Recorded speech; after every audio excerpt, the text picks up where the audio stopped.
Well, good afternoon, everybody. My name is Colin Moore. I'm a partner at Essex Partners, which is a career management firm that's located in Boston. I'm going to be one of your hosts today for our 3-hour webinar. And we're, of course, going to be looking at your career launch after college, and particularly with you facing the challenges of dealing with the COVID-19 era of the employment marketplace. And we're really hoping that our guidance today will be very helpful to you and make you very successful job seekers in the job market itself. I should also share with you on the personal side, I have 3 children. I have 35-year-old twins. My daughter is a fashion journalist in Seattle. Her twin brother is an attorney at the Department of Justice in Washington, D.C., working for the EPA, trying to protect Mother Earth. And my youngest is a software sales guy here in Boston, working for a billion-dollar software company. So I've had a bit of experience guiding young people through careers, and hope to share some of those insights and expertise with you today. And I'm Paul Schneider. Thanks, Colin. Paul Schneider. I am a partner with Keystone here in Chicago. And like Colin, I've got 3 children. The oldest one is actually changing careers. He was an investment banker and actually got a job during this period of time. So people are actually hiring. He's going to go from investment banking to go inside to work with a company to do buy and sell companies. My daughter is actually traveling. She travels internationally, and for those of you that are Chicago Bulls fans, she ran into Dennis Rodman last night in the airport and took a picture of her next to she's 5'5", next to the 6'9" Dennis with the cigar in his hand. And then my youngest son is in consulting for a firm here in Chicago, but he also does international travel. So my background actually is in human resources. Been head of HR for a number of companies here in Chicago. So I have some HR background. But one of the things that I wanted to mention is normally this program is done live in person and normally runs around 6 hours, and we spend more time on your resume and more time on interviewing, working individually with you. But because of this, that's kind of a little difficult. But we will also talk about internships and also how to go about looking for internships during this period of time. So I'll turn it back over to Colin, and away we go. Okay. First, we'd like to just both of us walk you through our agenda for today. The next part of our presentation this morning is really going to be talking about the unique aspect of what your particular college generation is facing, which is the search during the COVID-19 pandemic. So I'm going to go into some of the insights we've gathered about that and share them with you, and perhaps some strategies about how to deal with this really historical and very unusual circumstance that your graduation has presented to you.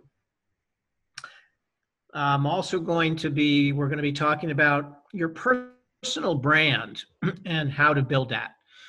So some of you, especially if you were maybe marketing majors, maybe have gotten a lot of insight about what branding is all about.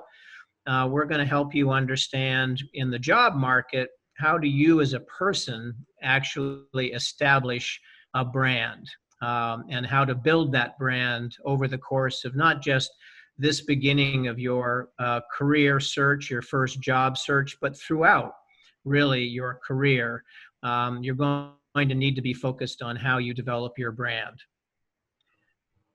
Then we're going to do a quick discussion about an assessment exercise that we had sent out to all of you.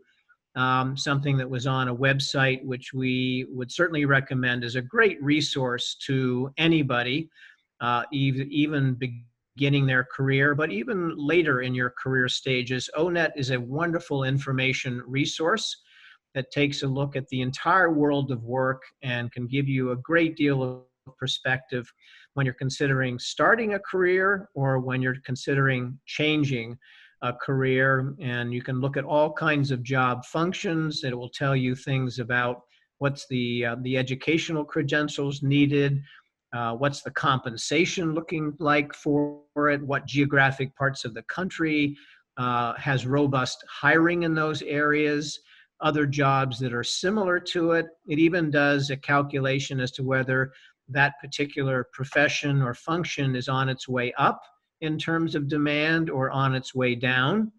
Also tends to characterize things as whether they are environmentally friendly or not, amongst other things. But there's some wonderful assessment work that you can do on ONET. And we suggested you do an exercise that takes about 10 or 15 minutes. It's about 60 questions. And the bottom line is it begins to help you surface interests about your career. And interest is a very powerful motivator in successful careers. So we'll talk about that a little bit. If you didn't get a chance to do it before the session, I would certainly encourage you to try it and to save the data. It's a bit of a way to start to set your career compass, if you will. Then we're going to go into the all-important collateral that is the foundation collateral for the job search, which is the resume. And we're going to help you understand the importance of that document and how to develop a really good one to serve you in the marketplace. Next, we will move on to LinkedIn.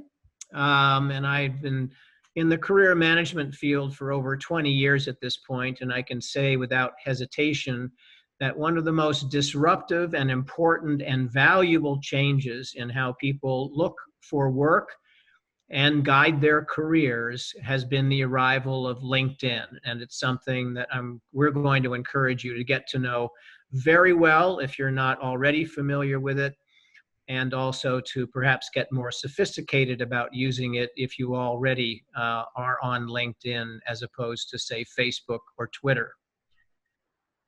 And then we're going to move into some of the other written communications that come along with the job search, the all-important cover letter, certain kinds of email correspondence that you may generate, and of course, the thank you note that is a necessity after a good interview or networking meeting.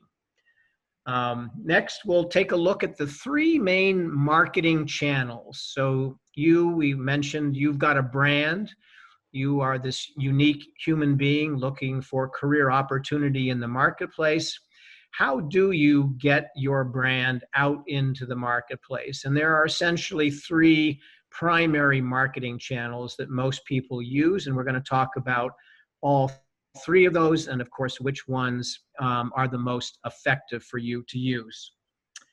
And Paul, I'll turn it over to you. Right, and I think the next one is really how to network, and networking will follow you through for the rest of your life. You know, it's one of the things, it's not easy. Some people, it comes very easy to them, but for most of us, it is not easy to do. But, you know, how did you really find out about today's program? You probably learned it from somebody else. Either somebody sent you a note, a friend did, an uncle did, or a godfather, as I heard from somebody, kind of let you know about this program. So we'll talk about networking. We'll talk about how it works. We'll talk about how to use it, and of course, how not to abuse it, which I think is really important. And then the next section will be social media, some do's and don'ts. And there's a lot of social media going on right now, and what you need to be careful of doing and what you need to be careful of not doing on that. You know, and then of course, as I always say, where the rubber meets the road is really effective interviewing, where all of this comes together. So this probably, I think, to a certain extent, is the most important part of today's presentation. You can be expert on LinkedIn, you could have an outstanding resume, but if you really don't interview well, you will never find that job that you're really looking for. So those are some thoughts on that. And then we'll discuss, how to look for internships, how to look for entry level jobs, what's out there. As I said, as a former head of HR, I'm in contact with HR folks every day, and many of them, I talked to them about this program, and many of them said that they do have opportunities, internships, entry level jobs going on. So I think that is also sort of very, very important. I just want to go back to social media just for a minute. Colin's going to talk about it, but I'm going to throw in my 2 cents. But I always tell people when I do presentations like this, if you don't ever put anything on the internet that you wouldn't want your parents to read. So that, I think, is one good advice. And as many people have found out, especially in politics, the internet keeps things forever. So just remember that, because you're now at a young age, but you don't know where you'll be when you're in your 30s or 40s or 50s. So and then we'll go into some of the job search resources. There's pages and pages of it. We'll give you the update on some just major ones to look at, but there's more than just that. And then finally, I think it's questions and answers. And what we're going to do is, instead of doing it at the end, as we go through each section, we're going to ask you to give us some questions. We'll try to give you answers. We may limit it a little bit because of time, but at the end of the program, we'll pick up those questions for you and try to answer them the best we can. I think that's really where we're going. So we're looking forward to it. And if there's anything that we're missing, please let us know in the questions that you really want to talk about a little bit more in detail. So thanks. We'd really welcome your participation, not only, in the Q&A, but if you have an observation of some kind that you think might be valuable to your fellow participants on the call, certainly let us know about that as well. We want this to be as interactive and as conversational as possible. And sometimes webinars present challenges in that area. Unfortunately, we can't all be in one big classroom theater with you and seeing all of you, but we certainly do want to hear from you, and we want you to feel very comfortable to participate. Okay, I think we're going to move on to our first agenda item. And that, as I mentioned before, is so you have graduated, or if some of you might still be juniors or seniors, you're certainly experiencing and learning a lot right now about a very unique environment that we have never seen before historically, at least not on the scale that the COVID-19 pandemic seems to be presenting to us today, and its profound impact on the employment arena. And we certainly have all seen the numbers about high unemployment, another 1.9, I think, million announced today. And although it seems to be dropping, maybe a little bit of good news in the statistics were there. But nonetheless, if we think back just 4 months ago, what our economy looked like and what the job market looked like, you were certainly a graduating generation that was heading towards one of the most robust employment marketplaces we have seen probably in 20 years. So things were looking really good, and it's a little bit of a hard lesson to see how quickly life can change, particularly with circumstances that you have no control over whatsoever. But that being said, we want to make sure that you're able to do the best you can in this environment, and we want to help you succeed even with these kinds of headwinds facing you getting out of school. So some things I would strongly recommend to you is one is to be very organized about your search. And what I mean by that is primarily what is it you want to do? And maybe you have more than one thing that you're open to doing in terms of a profession or a function or industry sectors that are attracted to you. But utilize, if you will, perhaps that little assessment exercise I was referencing earlier to think about corralling, a limited number of ideas about what you would like to do post college. Now, some of you, you may be very directed already. Perhaps you've been in pre-med or you've been in a very rigorous engineering program and you're moving on into the engineering space or the high-tech software world. Those are all, of course, wonderful directions to take. But there are probably just as many of you that have that cherished degree, be it in liberal arts or psychology or poli-sci, and you're kind of wondering, okay, now what do I do with this? And this is a great time right now to really start thinking very seriously about what is it I'm trying to find in the marketplace. Because what you'll realize is that the people who actually are waiting to help you, and some of them you know, and some of them are going to be complete strangers in the job search process, but they are going to want to know how they can help you.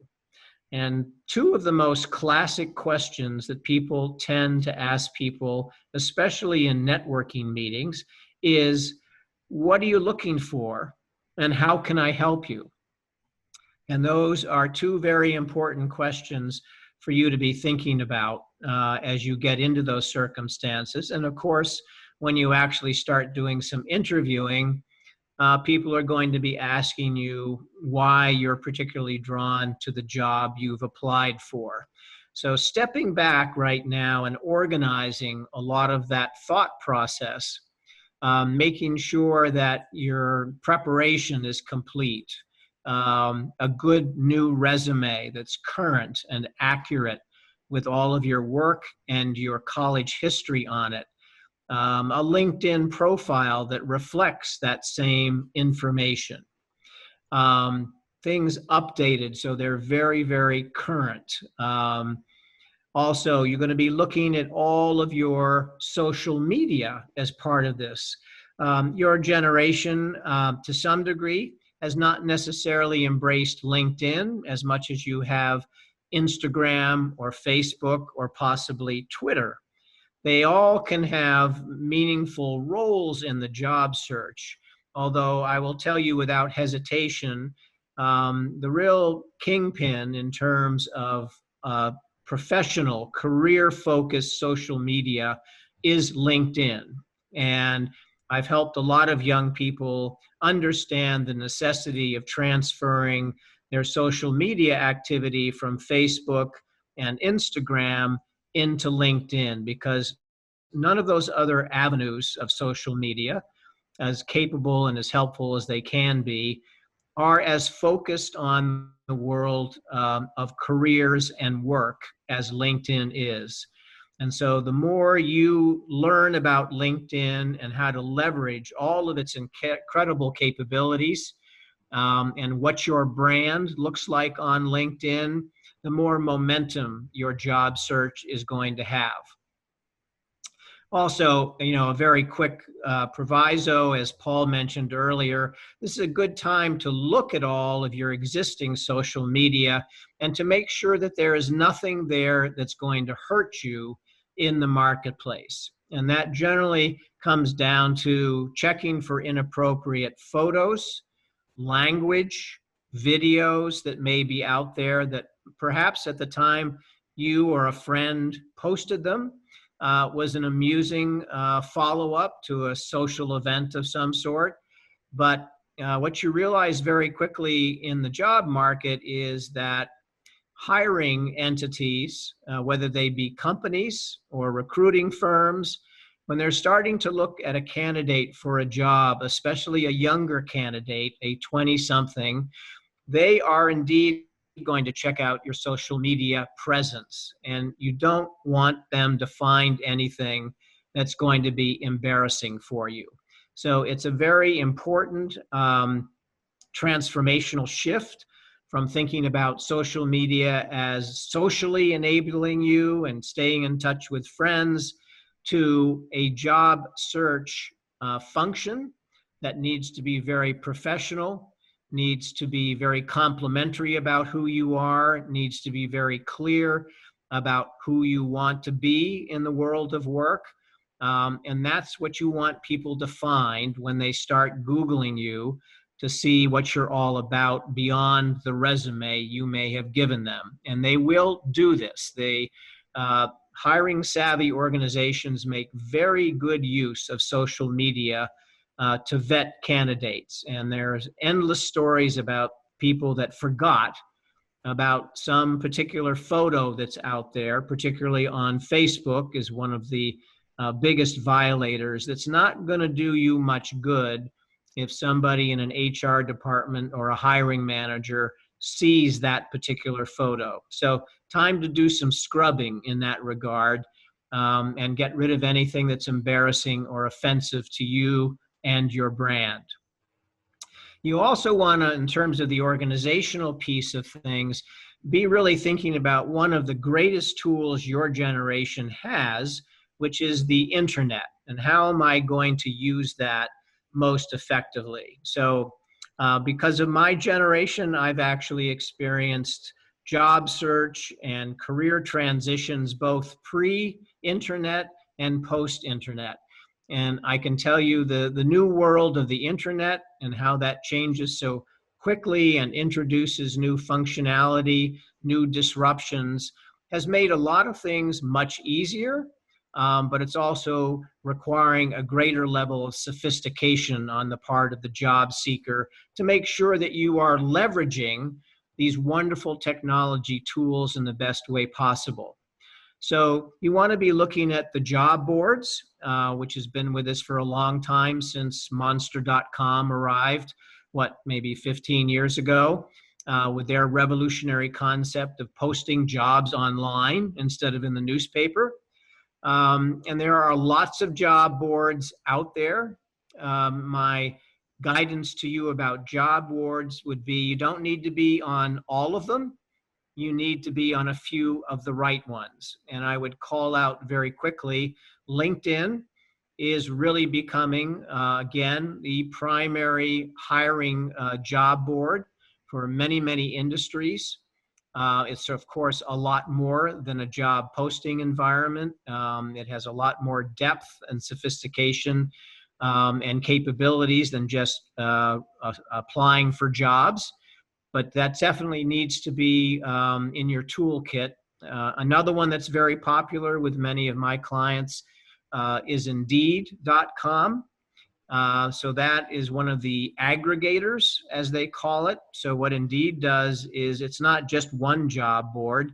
It basically aggregates job opportunities from hundreds of job boards and puts them all in one place where it makes it a lot easier for you to find. Other names that come to mind are Simply Hired.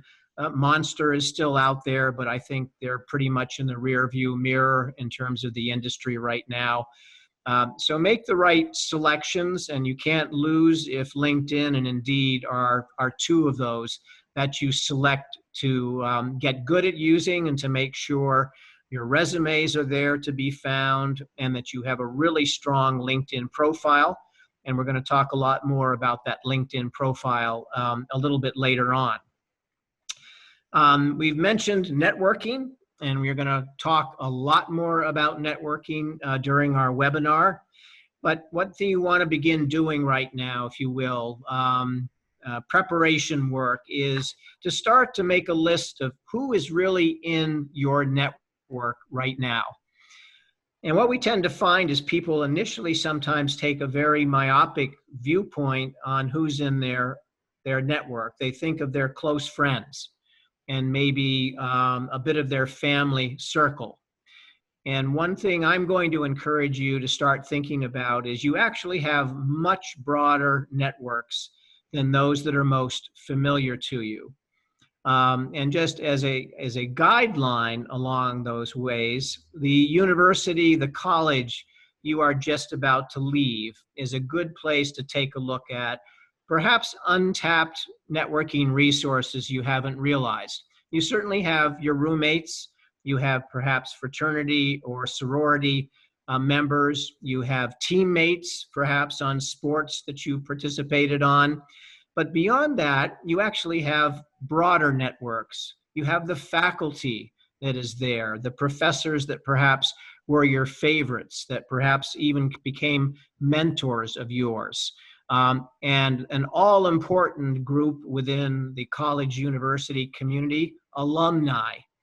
And today, on most college campuses that I have visited over the years, there's a career services office in place. I often hear from those career service offices that they're very frustrated that more juniors and seniors don't come to see them to begin the preparation for their job search activity, whether it's testing or resume or interview coaching. And what you're going to realize is that one of the perhaps best networks that you can draw from your college experience is the alumni that are out there already working, already with well-advanced careers, already in leadership and hiring positions. And many of the good colleges and universities have databases now of where those alumni are.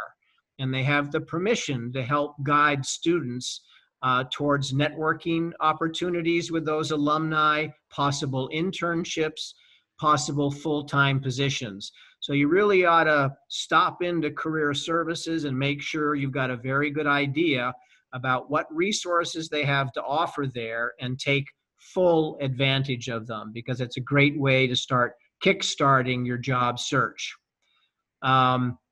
So bottom line is your network is probably a lot broader than you realize initially. You want to think about your high school classmates. You want to think about summer camps you may have gone to. What about internships you've already done? People that you met at those companies when you had the internships. It can actually become quite a long list, and that's exactly the kind of list you want, because the deeper and broader your network is, the more success you're going to have in the job search. So very important to get all of that organized into some sort of spreadsheet template, or however you do best to organize that type of information, because it's going to be a great resource to you going through the job search. Another thing that's very important about getting started right and keeping at it in this environment is to make sure that your messaging is well organized.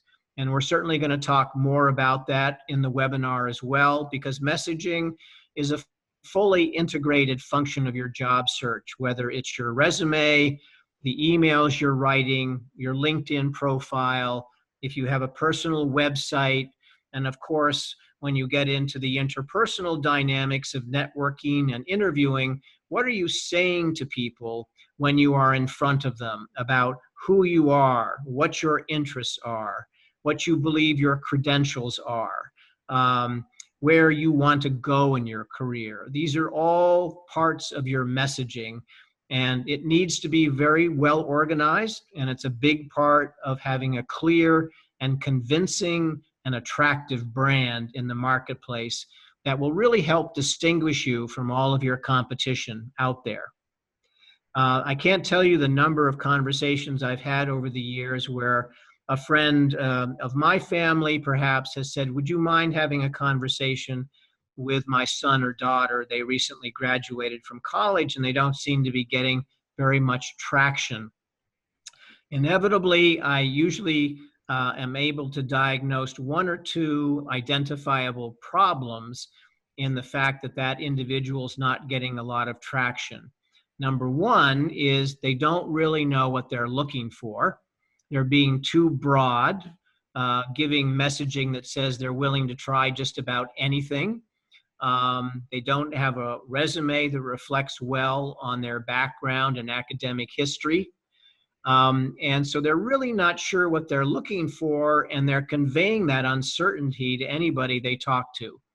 And I will tell you without hesitation that people are going to be much more likely to want to help you if they feel like you know what you want and you're able to articulate that, and you're doing it with a level of confidence that says to them, this is an individual that has a pretty good idea about what the next phase of their professional life is going to be, and I want to be a resource to them, because you've established credibility with that person. And that is a very important attribute to think about in terms of how to empower your job search with people that you know and people that you don't know yet, but you will be introduced to at some point. So messaging, very, very important. We'll talk more about that in the branding. Because of the challenges of this pandemic marketplace, I think you're going to need to be patient. Things aren't going to move as quickly as they might otherwise, although to some degree the job search is never a sprint. It's much more of a marathon. It always takes a lot longer to find a job than anyone really believes at the beginning of the process. And I can tell you, since I have the privilege at times to work even with CEOs of companies, that they are amazed at how long it takes an organization to make a decision about hiring a senior leader. And although most of you are going to be looking for entry-level jobs, the progress of how a interviewing model takes place in most organizations is a lengthy one. And under these circumstances, with so much unemployment, some of the new restrictions about how we interface with companies and other people are all going to change that dynamic and probably draw it out to some degree. So be patient, but be flexible. Very definitely. I think those that can shift very quickly if something serendipitous materializes, you are going to be the successful ones, because this is a market that we've not really experienced before, and they're going to be all kinds of new learnings, new mistakes, but also new kinds of successes that will come out of this unique challenge that your generation is facing. This morning I was looking around for some information, and lo and behold, I got an email from LinkedIn, which I've been on for years. And I just want to share a little bit about what was in this particular email that was waiting for me this morning.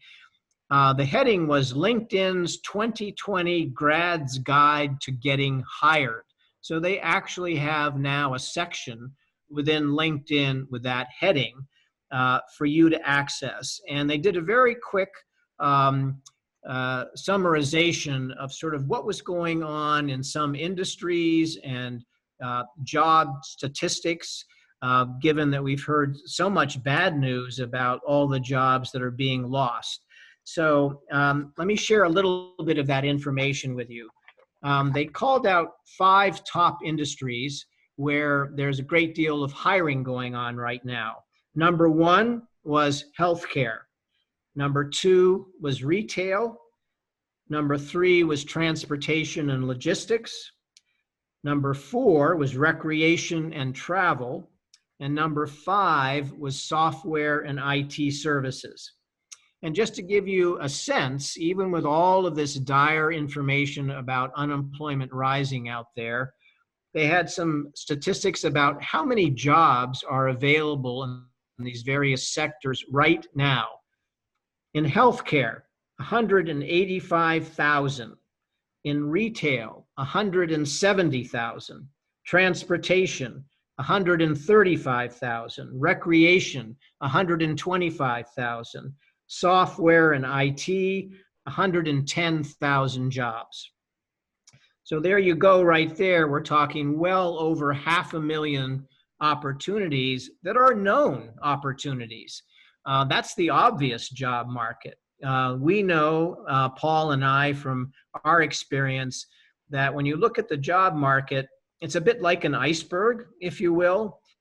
That part of the iceberg that's above the water is actually the smallest portion. of the iceberg itself. And the obvious job market is very analogous to the top of an iceberg. The hidden job market, the jobs that haven't been posted yet, the jobs that are still being discussed or formulated, there are many, many more of those in the job market. And it's very, you don't find those online. The best way actually to find those is through networking. But these are some statistics that are currently available right now with posted jobs. The other interesting part of it had to do with internships. And some of you may need to think seriously about substituting a full-time job, at least to get started, for perhaps another internship, maybe with a company you've been at before, or a new company that you would like to work for that's in an industry you have career interest in. So the top 5 industries for most internships available right now, no surprises actually, or one maybe, retail, number 1, over 5,000 internships. Manufacturing, 35,000. I'm sorry, 3,500. Healthcare, 3,000. Education, 2,000. And software, 2,000. And those, again, are just the known internships that are available out there in terms of the national scene. So there are good things happening. There are jobs, there are internships, if that might be an interim solution for you. And so this is a time in terms of adjusting to COVID-19 marketplace to be creative, perhaps generate your own internship idea and approach a company, perhaps create a gap year that might be focused around a professional environment as opposed to something around international travel or volunteer work. Those that can be creative in this environment will be successful. And that's another reason why you really want to step back at this point and think very carefully about getting organized before you start firing off cover letters and resumes and calling up people that your friends and family are helping to introduce you to. So I hope that's very helpful guidance about some of the dynamics of the COVID-19 marketplace for all of you. Does anybody have a question about anything that I was talking about? You get extra points at the end if you by asking questions. Colin, it's Liz. Yes, Liz. We do have one question. Do you have any suggestions for what to do if no one is hiring in your field right now? Okay, good question. So what may be happening there is at least as much of an impression as a reality. So what you often learn about the job search is what 1 or 2 people says about something may not be the whole truth about the environment. So I'm a great believer in if somebody has said their company's not hiring anybody, for instance, that's one person's point of view. What you might want to do is to try to talk to 2 or 3 more people in an organization or in an industry that looks to be hard pressed right now and say, I'm really interested in learning about what the hiring environment is all about. Because a lesson that I think, I'm sure Paul and I have seen over the years, and you have a client that comes to you and they're very interested in a company and they'll say to you, but that company has just done some big layoffs, so they may not be hiring at all. And you know, quite honestly, that often is not the case. They may be retooling skill sets. They may have some new leadership that have come into the company that are changing out players. But very oftentimes, most companies' status, most industry status is very fluid. And you want to make sure you're doing enough research, and you can do that certainly to some degree online, but through some targeted networking of people that are in a particular company or in an industry where you're hearing that's nothing is going on, but I could almost guarantee to you, if you scratch well below the surface, you're probably going to discover that's actually more hiring and more opportunity there than you might realize if you only took one person's perspective. I think also two things to think about. One is, I know of a company here in Chicago that laid off a significant number of people, and talking to the head of HR, I asked the person, are you doing any hiring? And she said, oh yeah, we had 80 openings in other areas of our business. This one business is just not doing real well. So you might hear somebody's laying off, but it doesn't mean it's laying off throughout their entire business. And you're also leaving seeds of interest with the employer, who down the road may have an opportunity and say, oh, hey, Colin was here. I really liked him. Get a hold of him. See if he found anything. So, I mean, you're also planting a lot of seeds during this period of time also. So don't just assume because they don't have something now, it doesn't mean they won't have something in a month. Hope that's helpful. All right. I think we're going to move on now to that all-important topic of branding. Yes, this is Liz again. Perfect segue. Another question was, do you have any tips on developing a brand when you're unsure of your intended career goals at the moment? And I will advance the slide for us. Okay. Thanks. Well, remind me of that question in the end. So your personal brand, I always tell everybody we all have a brand. Just recently, at least on the sports side, we had a program just on about the Chicago Bulls, The Last Dance, especially it focused on Michael Jordan and his brand and his personality. And so I think, take a look at his brand and how it developed over the years from when he was just out of college or even just in college to where it is today, and the way he has used it and moved it through. I think your brand is always moving and always changing and evolving. And then the other thing is, over the weekend, they had a big golf program with Tom Brady, Tiger Woods, Peyton Manning, and Phil Mickelson. And here you have 4 different people, 4 different brands. How did they come across? How did it go? Would you want to play golf with them? Probably wouldn't do very well, even with any of them. But of those people, who would you want to be? Who do you really like in that group? I've always been a real advocate of Peyton Manning. He seems to not let too much bother him. And Phil Mickelson, the other thing. Your other 2 guys, Tiger and Tom Brady, are pretty competitive, like Michael Jordan, different things. So think about other people's brands and really what's out there. But branding really goes back to the days of the cowboys and the cattle rushes that they did to make sure when the cows became intermixed that you knew which ones were yours and which ones weren't yours. And so branding really got started there on the brand. Thankfully, except if you're into Harley Davidson, nobody really brands themselves these days except for Harley. And every now and then you see somebody with a Harley Davidson brand on their arms usually. I'm not too sure I'd want to do that. I can't handle pain very well.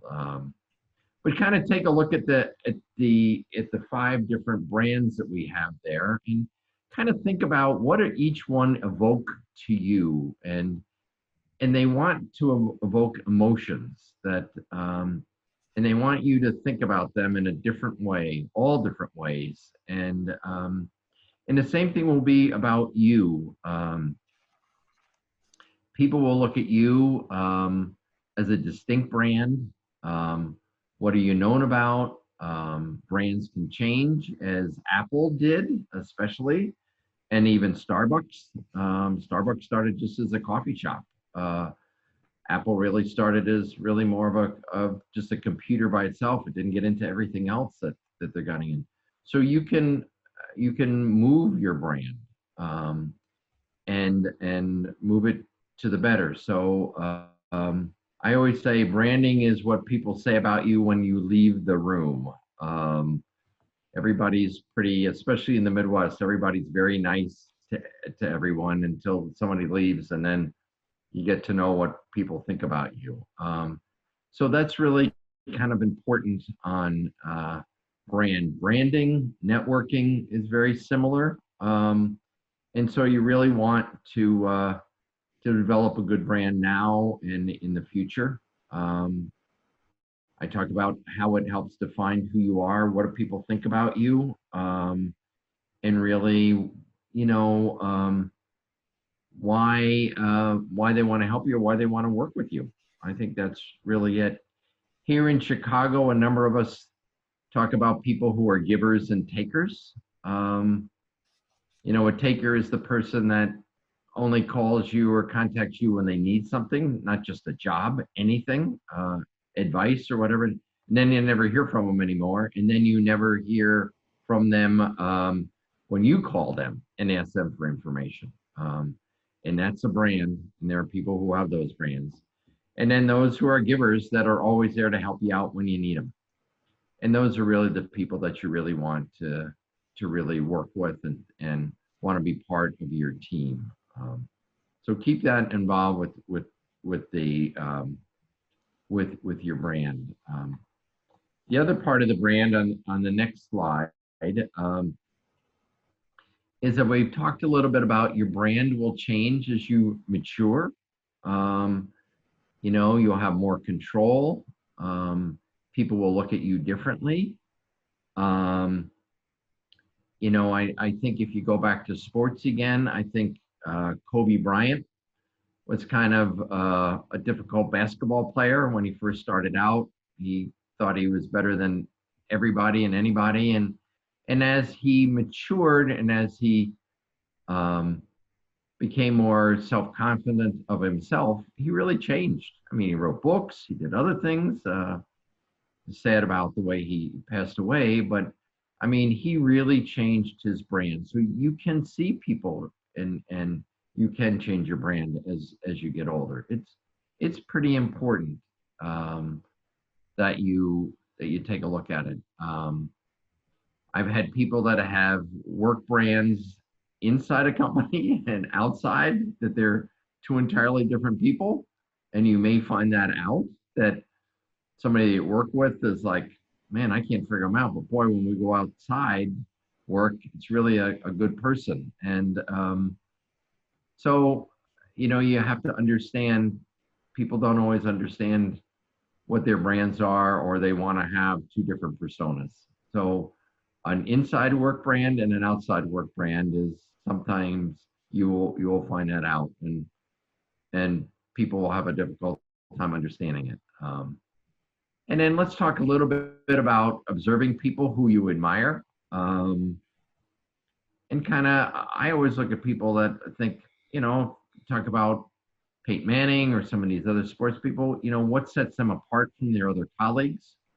How can they be just as successful, but be a different personality? Or maybe you take a look at yourself and say, geez, I kind of pop off a little bit too much. How is that other person able to kind of hold it in? And maybe you kind of ask them how they do it, or maybe you kind of watch them and figure out what is really, how do they take things in differently and understand the situation. And, can you emulate those attributes? I'm not saying you want to be that person, but there are certain attributes that you really want to emulate, whether it's personality type or somebody who's just good in one area of a business. And how do they do that? How do they lead differently? And people, everybody you work with, they have a different personality, and you have to work with them differently. We're all not the same. I learned that the hard way. And at the end of the day, I always say it's one thing. Can people trust you? And do they want to be your teammate? That's really what it comes down to. And if people can trust you and they want to be your teammate, that's the most important thing, because trust is the number one issue why people want to work with you or your brand. And if you listen to people talk about branding, they'll say, I can trust them. I really know that if I talk to him about something, he'll keep it to himself or she'll keep it to herself. So those are really partly on branding. And we have on the next sheet some, hey Liz, is the branding sheet in the packet of info for the people?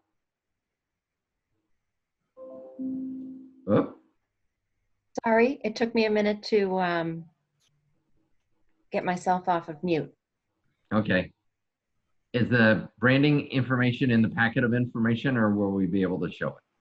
Yes, we did send it to everyone. Okay. And I'm bringing it up now. Okay, There it is. thank you. So here are some personal branding exercise for you to go through and kind of check off, are you like this? It's not that any of them are any better or any worse. What are these type of the things that people know about you? And do you want to be, do you want to change, or do you want to stay the same? Do things differently? I have a difficult time with people who are late. So punctuality is really important to me. So you might also want to think about other people that you work with as to what's their brand and how do you work with them more effectively. So that is. So I think we had a question about what your branding is now. Liz, could you bring it back to me again? Would you mind? So yes, the question was, I need to get back to it, hold on. Do you have any tips on developing a brand when you are unsure of your intended career goals at the moment? Right, I think there's two differences between a personal brand and a career. And I think a personal brand is what, as I said, people say about you when you're in, when you leave the room. And I think, you know, partly as a brand is, can people trust you? Do they want to work with you? What are you known for? Do you do good work? Are you there when they need you? And then looking for a career doesn't really have a lot to do with your brand. You see people who have different brands and different careers. So I think you need to separate that out. One brand does not work for all careers, nor does one career work for all brands. So I would, those are two separate things. Your career, what your career your career interest is, or what you want to major in, and what your brand is. Colin, your thoughts on that? Yeah, I think that's a great question. You know, at this stage of your life, really your foundation going into the professional world is really the person you have become at this point. You don't have a 10 or 15-year career history to reflect back on with all kinds of successes and abilities. I think it's also a wonderful opportunity to actually draw insights out from other people about who you are as well, whether that's your family, maybe you had a great coach in high school or college that really got to know you well, or you've gone to the same restaurant every summer to earn money in high school and or college, and the owner of the restaurant really got to know you well, you know, as a busboy or a waitress or a bartender. Go back and have some conversations with people like that really have gotten to know you. They've seen you in action socially and in the work world, and ask them to say, ask them, so when you think about who I am, what you would consider my attributes, my values, my personality, what kinds of words, what kinds of ideas, what kinds of insights come to mind for you? And it's kind of a fun research project to do. And I'm sure that you'll get a great deal of candid feedback from people. But the wording, the phrases, the adjectives, the insights that those folks that really know you well will share with you, those are fundamentally a big part of who your brand is right now. And that is the person you will take into the world of work as well.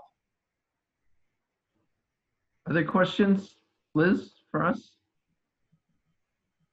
There are a few other questions, but I was thinking maybe we should get a little further ahead in the presentation and then Okay, pause again. sounds good. Okay. All right, so we're going to just touch base on the assessment exercise that I mentioned earlier to you a little bit more.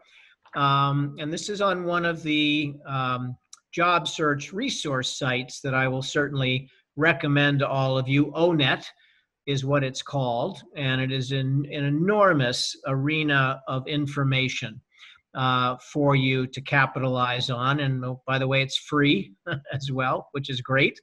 So check out ONET. I found this particular assessment exercise on ONET. You can see the link, and it was sent to you earlier. And I would encourage you to take the exercise. It's only about 10 minutes. And you answer about 60 questions, and then it distills the answers of those questions into interest areas, and then refines that into job zones, main professional arenas of activity where they think your interests would be a good fit, and then ultimately refines it down to actual possible careers, actual job titles for you to consider. And what you'll realize when you do these types of assessments is that all of us actually have a fair amount of diversity in terms of what we could be when we grow up. There's not just one thing or two things. It's more likely it could be dozens of things would be the things that where we would have the best fit, if you will. You also might want to think about perhaps leveraging still existing college or university resources that you may have access to as an alum at this point, or if you're still in school, stop on down again to that career services office that I mentioned earlier today and ask them about what kind of assessment tests can they take and give you there. And you'll probably hear about a half a dozen different ones that are available. Some very popular ones are the Myers-Briggs, sometimes known as the MBTI. That's been around a long time, but that helps you discern what is your personality type. According to the theory of Myers-Briggs, there are 16 different personality types. You are born with that type, and everybody in the world is one of those 16 types of personalities. And then based on the type of personality, it actually gives you insights into some of the professional directions that, again, would be very good fits for the type of person that you are.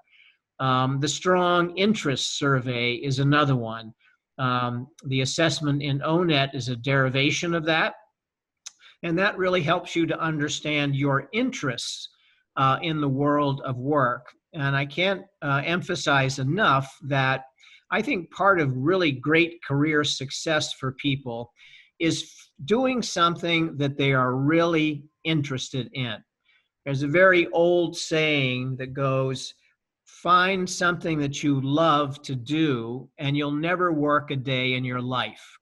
And that is an enormous gift that we all have the capability to give to ourselves. Finding something that you have a passion for will maximize your engagement. It will be so evident to your teammates and your boss that you love what you do. People that love what they do tend to work harder, work better, work smarter, and actually it's a huge component of being successful in your career is to do something that you really love doing.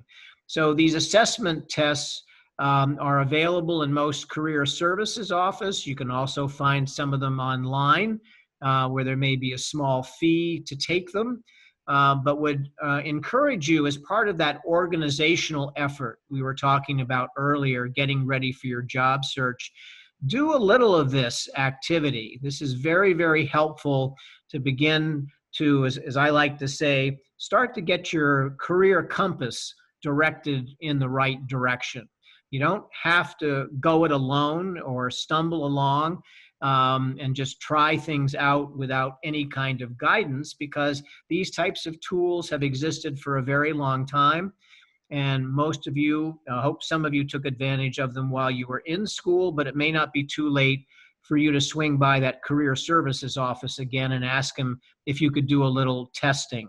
Because I've certainly seen indications in articles that I've read recently that many colleges and universities are now recognizing they have to make an extra special effort to help the graduates of 2020 to succeed in the job market. And so they may be changing the rules about access for alums to things like the Career Services Office.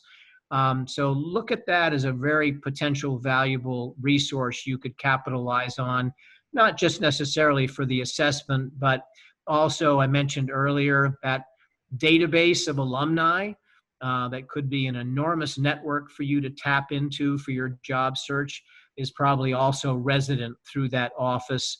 And you really want to make sure that you are capitalizing on all the resources that are available to you. Any questions about sort of the assessment and career planning piece? I think one thing you need to realize that at the young age that Colin and I and Liz and Amanda's on also, your career interests will change as you get older and as you expand your knowledge base on other opportunities. And also, there's going to be loads of other jobs out there that never were in existence today that will be out there 10 years from now. So be open to it. Be open to talking to other people and finding things out and taking a risk. It's a way to do things differently. No questions? There are a couple of questions, not necessarily related to assessments, but about building credibility with contacts, as well as a social media question, but I thought maybe we could wait until we get to that point. Okay. I think that's a good idea, Liz. Yeah, we'll definitely address those a little bit later in the webinar for sure. Okay, great. All right. Resume. Everybody loves writing a resume. I mean, that's probably the number one thing. Colin and I mean, people just can't wait to write a resume, right? And if you believe that, I've got a bridge in Brooklyn that I want to sell you. So probably it's the number one reason why people really don't want to look for a job, that they've got to do a resume or they got to update their LinkedIn profile. And we understand that. And I don't think any of us really look forward to it or updating it. So just be aware you're in big group of company, and a lot of people, then there are some people that like to do it, like to put it together, and you find that, but not many. So just remember that you're not the only one who's really doesn't look forward to it. So, but I think about the resume, even though it's probably only 10% of your job search, you spend probably 80% maybe of your time on it. It's really a marketing brochure for your brand, who you are, what you're trying to sell. You're really trying to sell yourself, and who are you, and what is the company getting from you, and maybe not now that you're 20 to 24, whatever, but as you get older, your marketing brochure, your resume will become more and more sophisticated and more detailed. So keep that in mind as we move forward. This is sort of your freshman year, course that you're taking, but it will get more and more sophisticated as you get older. As we talked about, it's not easy to craft. We don't do it every day. We do it whenever we need to do it. I always recommend that once you have it done, try to look at it and update it every 5 years or sooner. I think that's important to do so you don't forget certain things, and what you've done and how you've done it. But it helps you differentiate yourself from other people. And I think that's important. You're different, you're a different brand, you're not all the same. Um, and this is who you are, and this is who they're getting. And I'm a big believer in culture fit, and how do you fit as a person into a company's culture? And your resume kind of allows them to take a look at it and say, this person is different. This is the type of person that would fit here and would really do a good job. So it helps you prepare and provide an outline for the interviews. There are some firms out there that will actually write your resume for you. You really don't want to do that, because in the interview, you're going to be asked some questions that you better know the background and why you put that in there and why that is important to you. If somebody else does it for you, you're not going to have a good answer, and it's going to come out in an interview. So you need to write it yourself. You need to get input about it, but it is very important that you do spend time developing your own resume. I always suggest you do only one resume, and maybe if you need to, max 2 resume versions. I always give the example. My brother, when he was in corporate life, actually interviewed somebody, and he had gotten resumes from other people about this person. And when the person came in, he had 4 different versions of this person's resume, asked them who they were, and what resume was actually for them and what they were about.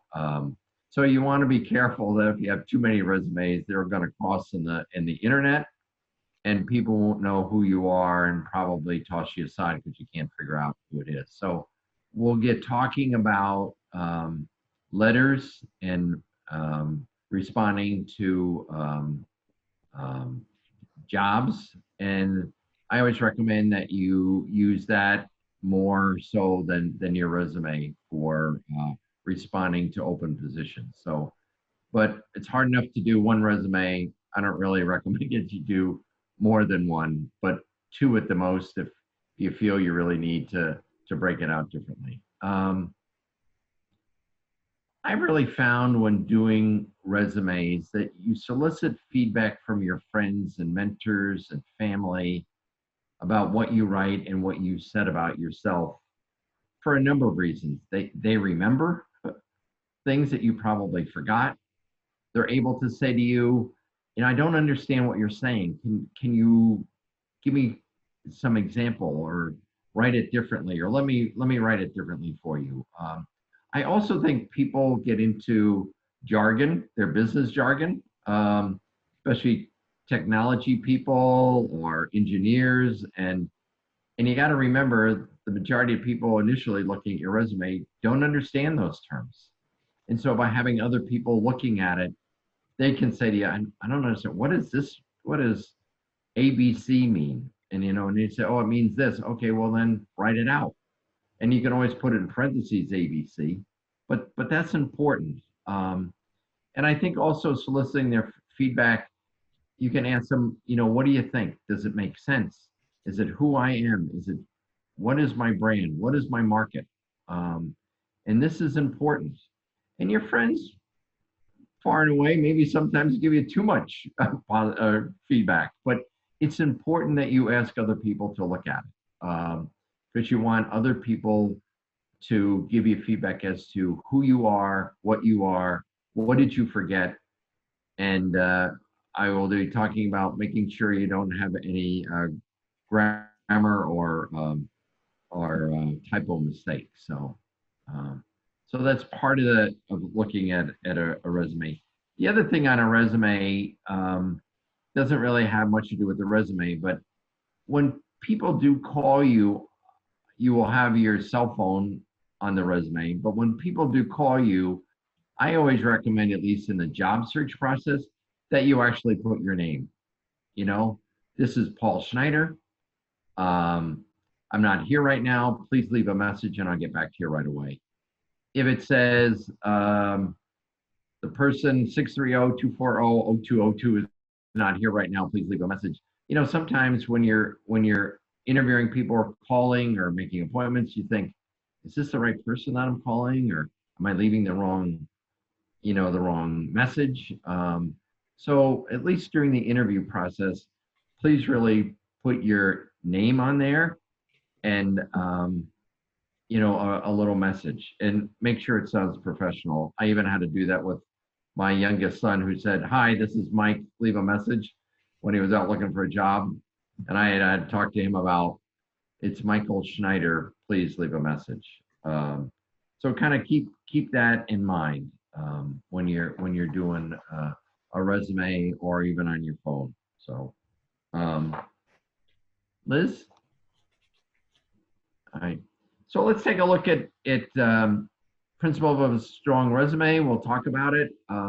There's no real perfect one. I think it depends upon who you are, what area you're in. Usually people who are very creative in the advertising or artistic one have one entirely different than other people. And to show that they're artistic and that this is important. Well, Colin is going to talk to you about LinkedIn. LinkedIn, now you really need a LinkedIn address on your resume, and your resume should also, and he'll get into it, should mirror what's on your LinkedIn profile. You want them both be the same. As you get older, you want to talk about a career summary at the top or a little bit of a profile. I'll talk a little bit about, not saying that you want an accounting job. I think you want to leave it broad, because some people call accounting finance or whatever. You want your accomplishments to be specific as much as possible, be quantifiable, so that people know I increased things by 10% or reduced loss by 2% or whatever. And then what helps you is really pro statements. This is the problem, this is what I did, and this is the outcome. And right now you may not have some of those, but you will in the future, even in your first year on a job or in your first year in an internship. This is what they gave us to work on. This is how we did it, and this is the outcome. And that's not unusual, especially on the internships. You want to talk about relevant skills that you might have, what your qualifications are. If you happen to have industry knowledge, you may or may not, but you could also talk about courses that you took, maybe books that you read regarding it. Those are important. Relevant experience. Volunteering is tough, and if you can show what you did or helped out people want to look at you as a team member. It's important. Extracurricular, that you just didn't just go to school, that you actually were able to work with people. And number one thing, as you get older, the number one I look at is, how much are you a team member? Do I want to work with you? That's the most important thing with me. Do I trust you, and do I want to work with you? So keep that in mind when you volunteer in extracurricular, and we'll talk a little bit more about that. Internships, what ones you had, what you did, as we talked about, what you worked on. Was it important? Did you take responsibility for it? Try to avoid the word, as I always say, responsibilities included. I always tell people, being from Chicago, if you look at Michael Jordan, his responsibilities were to play professional basketball. It didn't say that, he was to score so many points or win so many games. It doesn't tell you anything about what you accomplished. It only talks about what the responsibilities are, and it doesn't say how successful you were. And last but not least, and it is very important, grammar and spelling. That's why you want other people to take a look at your resume and to make suggestions on the spelling or the grammar. I mean, there was 4 or 5 of us that looked at these slides, and even last night, we were realizing that we put, it should be AN versus AND, and that we did have some spelling mistakes on it. So even we make mistakes for people who do it professionally, but you want other people to take a look at also, because the more you look at it, the more it all looks the same. So that's pretty important. And I focus on it along with everybody else who's done hiring. So kind of keep that in mind. So now we'll kind of take a look at some resumes right now and talk a little bit about them. Feel free, a lot of schools talk about only one-page resume. At your level, it's probably one page. It could go a little bit more. It could be a page and a quarter. But really, please use as much space as you need to do a good marketing brochure. So here we have one. If anybody is familiar, Nick Saban happens to be the football coach at University of Alabama. The person's address. Sometimes I just recommend the town in the state. Please make sure you put your cell phone number on it and your email. You can either use your college email, or you can use your home email, or put both on it, but also the LinkedIn address. And that can be anywhere on there. Some people put it underneath the person's name or not. Education-wise, you can put education, you can put professional education, you can put it up front, which normally people do when they're college students and looking for a job. So it talks a little bit about the university, what the major, sort of the concentration, the minor, the grade point average, dean's list. And then I like this one because it talks about relevant coursework. So if anybody's looking to do hiring, they kind of take a look at it. As you may or may not be aware, a lot of the software now actually does keyword searches. So they may look for keywords such as courses such as financial markets or advanced investments. So you want to make sure you put in the typical buzzwords on your resume. This person, of course, being finance, would have good computer skills. That is one thing that didn't show up on the online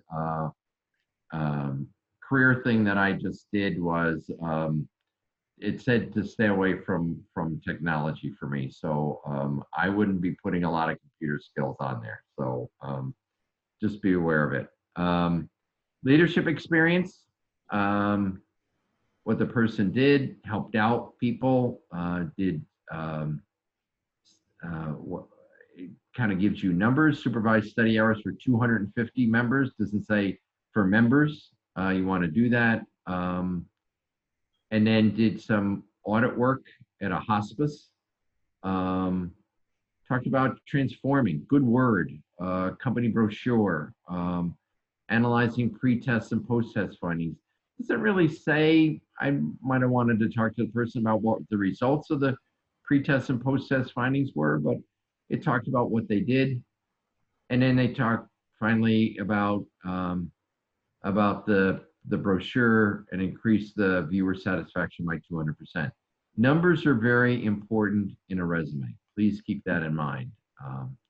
And then they talk about work experience. You could say work experience, you could say professional experience. And then it talks a little bit about their summer jobs, their internships, what they did, how they did it. And even at McDonald's, a lot of people say, oh, I worked at McDonald's, I did this and that. But, if you think about it, if you're running a McDonald's, what's really interesting? You want good customer service, and you want to make sure that, people give you the money and that you give them the correct change. And then at the end of the day, everything balances out. That's really important. That's really into details. And that's something you really want to continue to work on. No job you have is insignificant, let me tell you. As somebody that has hired people, as somebody that's hired college kids, it's very important. And then your activities and honors and what they did. Be kind of careful of anything that is, I always suggest people to keep away from any government names that, you're part of the Young Republicans or the Young Democrats or this or that. Right now, I think it's best to just stay away from the politics side of everything. So Bama Pause is fine, or Finance Association. So, all right. And then we'll go to one more resume, and then we will open it up to questions. So here is good old Tom Brady again. He used to live in Massachusetts. I think he's now in Tampa. But this one is a little different. This person put in a profile, but they didn't really say, they just talked about what field they were in, that they had good communication skills and technical skills, but they didn't say, I'm looking for a job in computer engineering. They're leaving it open. They're talking about good customer service orientation, what they've done. And so they're leaving it broad. The broader, the better, I think is more important. Talk about education, what they're majoring in, what their skill summary is, what languages they know. And I think that's important. Since you don't have much experience in job-wise, talk about the courses you've taken, or talk about internships, talk about listening to people, or podcasts, or people that you want to emulate on your resume. That's okay to do. And so he talks about the skills, excellent program here, related experience, their capstone program in college, what they worked on, how successful it was, what they did with it. And of course, it's always nice to receive an A.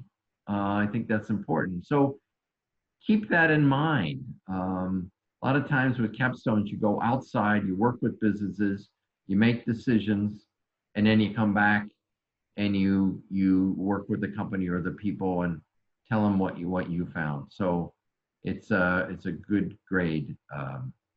And then just the additional experience, it just shows the person has moved up from kitchen staff to server to bartender, and then engineering organizations that they work for. So with that. So there is one error on this resume. I don't know if anybody is able to see it or pick it up. But at the end, I'll tell you where it is. So we'll open it up to questions now. Any questions about resumes? And I'm sure there will be a few. We have a couple questions about resumes. The first one you just touched upon a little bit, but the question is, do you have any advice for building a resume where a lot of your previous job experience doesn't necessarily align with your career goals? For example, I had serving/bartending jobs through college, but I am entering the field of art history. Okay, read it over one more time with me. So do you have any advice for building a resume where a lot of your previous job experience doesn't align with your career goals? For example, I have serving/bartending job experience, but I'm entering the field of art history. Okay. Right. And that's not unusual. That most people in college end up as this person did also. Tom Brady as kitchen staff, bartender, do that. I would focus then on the courses that you've taken. We'll talk about cover letters, talk about your cover letter, what you've gone, where you're going. Maybe I used to consult at the Art Institute of Chicago, and so we did hiring of just students. And a lot of times what you want to work on then, maybe not so much on your resume, but maybe even list it, say these are the I was going to say art schools. These are the museums that I have gone to and looked at, or these are the people that kind of affected where I am interested in the art history field. Art history is pretty broad. So I don't know if you're interested in going to work for a museum, going to work for a company that works in the art history area. But I would more focus on the courses that you've taken, what you've learned. And then I would really use your letter to a prospective employer to really talk about that more, and maybe not so much talk about um, what you've done at the restaurant, unless you're looking at something that says, I really worked with customers. They really like coming back to ask for me. Um, I learned how to work with people, as a bartender to be more understanding. I mean, you could certainly use those because those are skills if you're in art history. That's going to be pretty important, especially if you work in museums or dealing with people on a day-to-day basis. It's very important. Colin, your thoughts? That's a great question to ask because sometimes there isn't a lot of alignment in a young person's work history just because the kinds of opportunities that maybe materialize in the summers or during the school year may not be as diverse as you'd like them to be. But you basically have two core areas of credentials to configure in a resume and also to talk about when you begin to do your networking and interviewing. One is your academic experience. And that counts for a lot right now because you're just becoming recent graduates. So the courses you took, the degree you got, the extracurricular activities that you may have taken part in, maybe you helped to curate something for a museum that might have been on campus or a traveling show of some kind. Make sure you're calling out everything in your college life that you did beyond just going to classes, and hopefully you've got some diversity there. And then I think the biggest thing that's of value in your work history is that you did work. I've seen resumes of young folks where they never actually held a job. These might have been more affluent kids, but I mean, they had wonderful excursions to Europe or outward bound programs and things like that. And those can certainly be maximized for value as well. But, when you're going into the working world, people like to see somebody that's actually held the job, that they have shown up for work on time, that they had experience on a team or taking care of customers or clients. And so that has very intrinsic value that's going to carry into anything that you do professionally. And we often hear from employers, they're hiring young people, and some of the biggest deficits in the skill sets that those young people bring into the companies are lack of interpersonal skills, writing skills, communication skills, things as basic as that. So if those are strengths of yours, make sure that you highlight those as well in terms of competencies, because many companies will be glad to get a well-educated person that they feel has got the ability to be trained and groomed in the terms of their way of doing things, but comes with a basic strong set of core competencies, even if there is an alignment between your work world and your degree from college. There was one. I majored in political science and my first job was in education. So, I mean, there's a lot of, it's more how you interview than what your degree is in. So. There's one other resume question. I think it's good to have one or two consistent resumes, but oftentimes I incorporate the language from the job description in order to be flagged as a more qualified candidate. So I end up changing my resume a little. How do I find the balance? And I think that's a good question. I normally recommend that people keep the resume the same and then use that in the cover letter or the email to the company. You just got to be, worried that other people may send your resume to the company that might be different. As I use my brother's experience, if you start networking and then people start sending other resumes that you have on a certain job to the hiring manager, it may kind of look different and they begin to wonder what's going on. I normally suggest, and we'll get into it in the letter, that you really use that verbiage in the letter regarding the job versus keep changing your resume. Colin, thoughts? Yeah, I think that's a good way to approach it. I think you want to be very conservative about having too many versions of your resume surfacing in the marketplace. One or two. Yes, a little customization around a specific job, but only if you've left something out on your resume that's relevant to the experience they're looking for. A little addition there of a bullet or two in the chronological history of your work history. That certainly can benefit you in terms of the alignment. But to Paul's point, you can really do a lot in a well-crafted cover letter to position yourself and to respond more directly to the job description in the sense of really aligning yourself beyond what the resume can do for you. So it's a very good concept to realize about how impactful the cover letter can be as a partner to the resume. Any other questions, Liz? They're relative to other topics, so I'll hold those until we get to them. Okay. So just one quick thing before I turn over to Colin.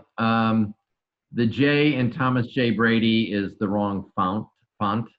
So, so if you take a look at resumes, people are pretty particular. So that is the wrong font for that. So that's why you want to make sure you have other people look at the grammar and punctuation and stuff on it. So don't keep mixing it. So. Okay.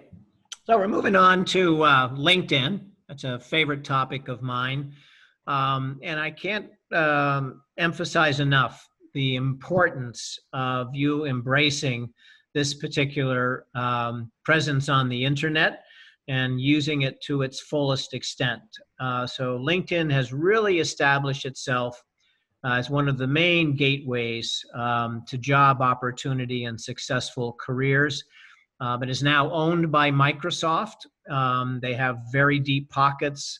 They have a very good strategic vision about the type of site they're becoming, and they're adding capabilities into it on a very steady way. So one thing you can be sure of about LinkedIn, it's never going to stay static for long, but I would suggest to everybody that you make it a bit of a weekly discipline, at least, not just now, but for the rest of your career, to stay in close contact with the LinkedIn community and see what's evolving on the site, and to try to stay current with all the new information they're making available to you in a variety of different ways. Bottom line, LinkedIn really has three essential functions today. One is visibility. If you do not have a profile on LinkedIn, along with well over 500 million other people in the universe, you might just say that you don't exist in the world of work to some degree, especially your generation.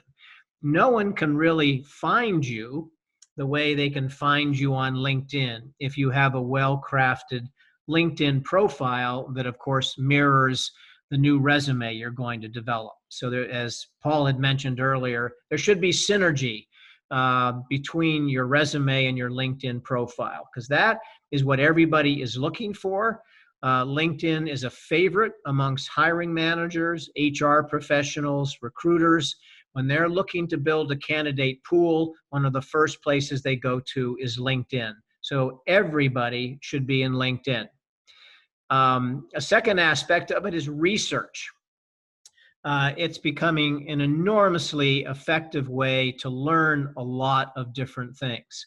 So as an example, if you wanted to find out what a financial analyst really does in the world of, say, financial services, as an example, you could simply type into the search function on your homepage in LinkedIn, financial analyst. And literally what LinkedIn does is it goes out into all of the profiles that are within its community and it'll present to you all the men and women that have that language in their profile. And you will very quickly be able to see where these people come from in the sense of the types of industries and organizations they belong to.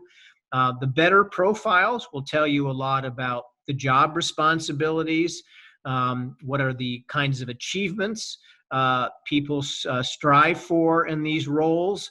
Again, the types of industries and companies that hire people, what kind of educational credentials do financial analysts have. That's just one example of how very quickly LinkedIn's community of professionals can provide you with enormously valuable insights about an industry or a field you are interested in going into, and not ever a bad idea to compare your LinkedIn profile to others that may look similar to you to see if there might be some good ideas about changes or evolutions to your profile to make it better. And then finally, networking. And I would say that in the world of networking for decades was about picking up a telephone, asking a friend, a parent, a boss to introduce you to somebody. It was labor intensive. The research was very, very difficult. It took a lot of time to find a lot of the right people. One of the things that LinkedIn has done because of the way it has turbocharged networking, it has speeded all of that up. It has been an enormous technological disruptor that makes networking today much more efficient, much faster, much more comprehensive. So you literally probably today, given the size of the LinkedIn community, can find just about anybody you might want to be looking for in a given professional arena, or if you want to learn something about an industry or a company or a CEO, you will be able to find a lot about these people because of the networking capabilities that LinkedIn provides for you. So a big part of what you want to be doing about LinkedIn is, number one, open up an account if you don't have it. Number two, you want to set up a really good profile. And the LinkedIn profile is basically LinkedIn's terminology for your online resume. And that resume that you put into LinkedIn, your LinkedIn profile, should be probably about a 70% version of your resume. At this stage of your career, since you don't have long work histories, you may actually want to put all of your resume information into your profile, especially if you've just got a one-page document. You certainly want to call out the work experience, your academic performance, any internships that you had, those types of things all belong in LinkedIn. Because I still today, when I'm in LinkedIn, I see profiles that I'll label as name, rank, and serial number profiles. And what are those? They are simply profiles that have the person's name, the organization they worked for, maybe a title, their educational history, and that's about it. And I can tell you that profile isn't going to do that person a whole lot of good. You really want to have a very strong, information-rich presence on LinkedIn, and that starts with creating a great profile. And this is part of just reviewing all of your digital footprint that's out there, including Instagram and Twitter and Facebook. But as I said earlier, I can't accent enough, the real identified brand of LinkedIn is it's where the professional community really gathers and advertises themselves and looks for opportunities. And there's no site that can match it for that particular dynamic. So you can post jobs there, you can find jobs there, you can learn about people, you can really accelerate your networking. And as you build your own network within LinkedIn, by inviting people into your LinkedIn network or by accepting invitations from people that reach out to you, you are actually building a career-long resource that will serve you not just now, but really for the rest of your career. And you never want to stop building the scale of your network in LinkedIn. So where do you start? Well, You start with the people that you already know, the communities that you've already been a part of, going back to high school, your hometown, the sports teams you've been on, the colleges you attended, the volunteer organizations you worked for, the friends of your family that you've known. Everybody has the potential to be a valuable person within your network. It's not that you want to just welcome anybody in, but the people that know you, that you trust, that you think could be of help to you at some point, or vice versa, those are the people to start thinking about including in your network. So before you leave school too far behind, think about, who you got to know in your dorm, who were in your classes, who were in some of your school organizations that you got to know. What about the professors that you developed relationships with? And then as you begin your external networking in the process, and you start to meet more people, anytime you meet somebody that you trust, that's been helpful to you, that you think could be a real asset, not just now, but in the future, invite them to come into your network and be a part of it. Those kinds of decisions and that type of effort will serve you enormously well. Another aspect of LinkedIn to take advantage of is the groups. So there are thousands of groups on LinkedIn that you can become a part of. You can search in the search filter again around groups, and I can guarantee you, no matter what your topic of interest in the professional world might be, you are going to discover that there are scores of groups that already exist that represent other people that have those same interests. So you want to join a certain number of those groups. Don't do too many. You want to be able to devote some time to any of the groups that you do join. But what you'll discover is those groups represent a whole nother networking community for you to take advantage of.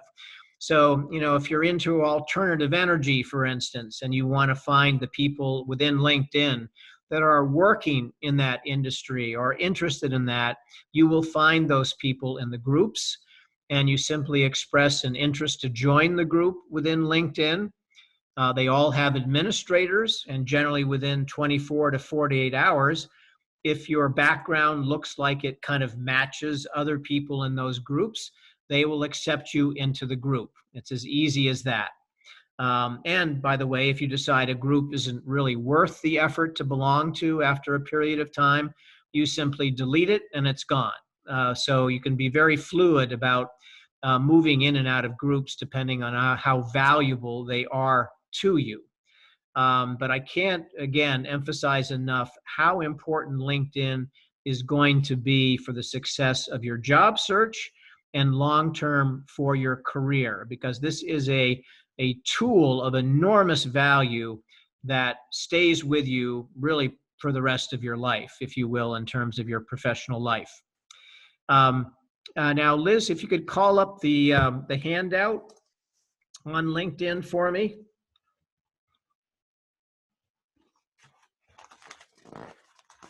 Okay, so this is something that we've put together for you. I'm not going to go through all of it in great detail because there's a lot of information here.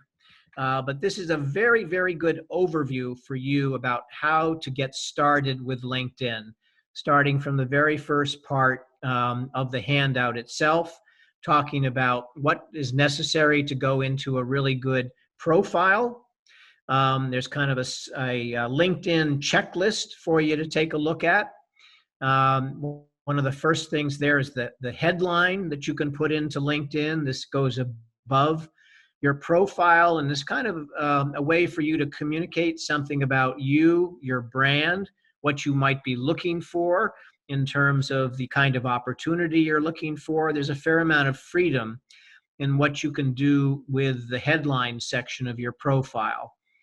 You want to be thinking, is there an industry affiliation that I want to identify? That's another thing that you can pull from LinkedIn as part of your profile. And of course, you want to build the chronological sections of your profile, which is going to be that combination of your academic experience and your work experience, just like your resume. It can literally become a cut and paste exercise from your resume into the right chronological sections of your LinkedIn profile. Now, once you're on board, the handout mentions doing updates. That's a way for you to accentuate your presence in LinkedIn, because if you want to comment on something that's of interest to you, your industry, your career interests, you find an article, it's very easy to post that as an update with, say, a link to that article out to the people that are in your network. And it's another way to point people towards you to help them better understand your interests and increase the clarity of your brand as well. And if we can go a little further down on the handout, Liz. Okay, so you also want to have a good public profile. And what is that? Some people don't understand right away that in LinkedIn, you actually have two profiles that represent you. One is the initial profile that you will develop with your resume content and all of the other aspects, a nice picture, very professional picture of you, by the way. You want a nice headshot, or at the most a torso shot, professionally dressed. You don't have to be in a suit necessarily, but we don't want to have a picture of you with a baseball cap sitting in a kayak in the middle of a lake either. That might be for Facebook, but it doesn't work on LinkedIn. LinkedIn is the professional site. It is the site of business, the site of careers. And you are crafting your image and sending messaging about all of that by everything you choose to put in your profile, including that all-important picture. So get a nice picture of yourself. You also, I was talking about the public profile. When you complete putting in your resume information into your LinkedIn profile, there's actually a second profile that is being automatically created for you by LinkedIn that has a broader distribution in terms of who can see who you are beyond your actual network. So your network, the people that you have connected with or they've connected with you, is your initial LinkedIn community, and you want to give them access, of course, to see your profile. But the public profile allows you to broaden that exposure. And I would certainly recommend in an aggressive job search, and that's the kind of job search you want to run, you want to make sure that your public profile basically has the same content as the profile you are showing your more intimate LinkedIn network. So you just have to make sure that you'll find that basically in the upper right-hand corner of the home page of LinkedIn will guide you to where your public profile is. So very important to know about those two things. I know that at least a few of the folks that registered for the session today have actually created personal websites of their own. Some of them really quite impressive. Nice thing about LinkedIn today and the profile is you can insert media as well. So it's not just text that can go into a profile. If you've got a video of a presentation you did at a school conference that's relevant to your professional interests, if you published some sort of research project that was recognized for value, documents, links to articles that you might have written in a school newspaper or for some other professional journal, all of these things can be included in your LinkedIn profile. And it's nice to have sort of a multimedia LinkedIn profile today. It's a very strong indication that you're a pretty savvy user of social media. So those are some of the highlights I would comment about LinkedIn. We literally could probably talk for an hour or more about LinkedIn itself. But what I would urge you to do is take this initial snapshot that we've tried to give you of LinkedIn. And the best thing to do is get on LinkedIn and start to surf around and click through the tabs and start to learn a lot about what is there for you. There's a section on your homepage where you can find out about all the different privacy settings, about what you can and cannot do in LinkedIn, what you want people to see or don't want them to see. A good exercise is to click through that section to learn about what you actually control and what you can do in LinkedIn. Will give you a great insight about how powerful a tool this can be.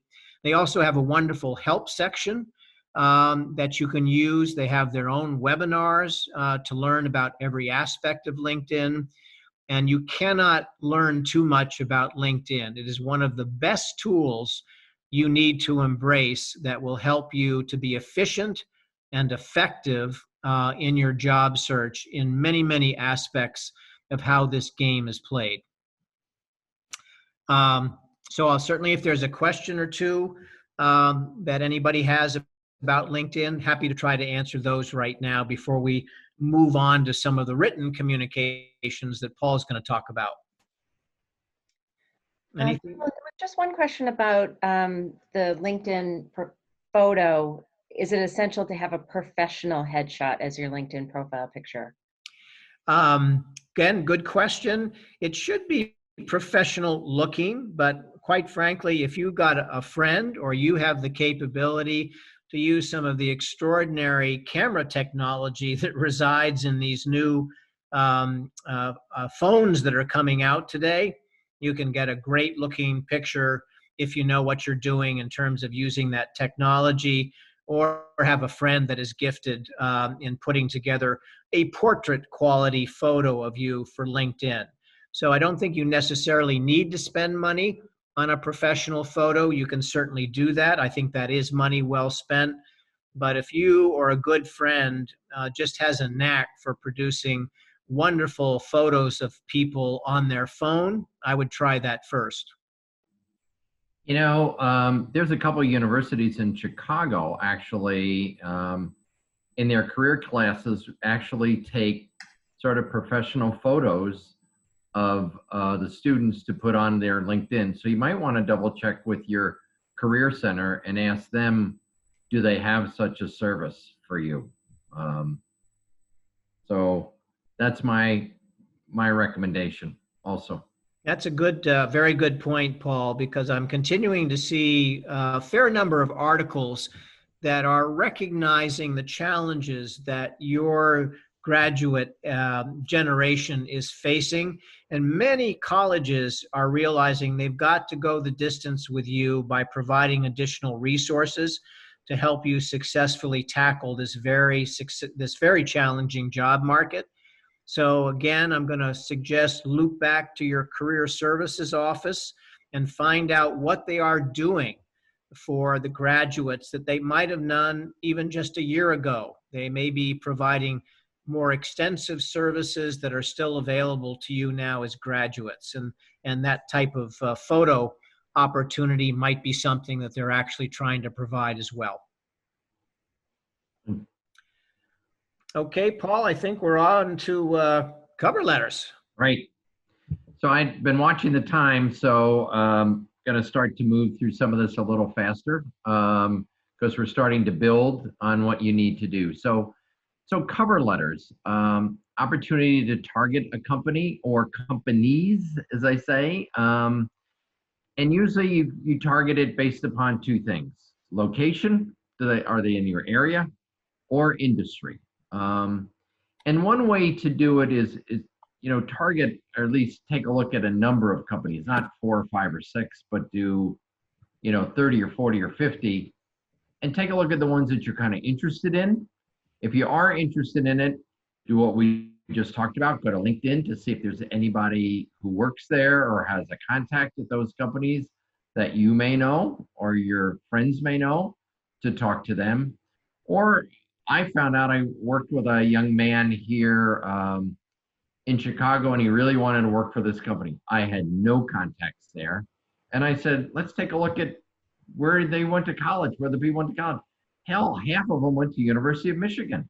So it was real easy. He just reached out, said, hey, I'm a Michigan grad. Can I would you have time to talk to me about your company and what you're doing? Bam.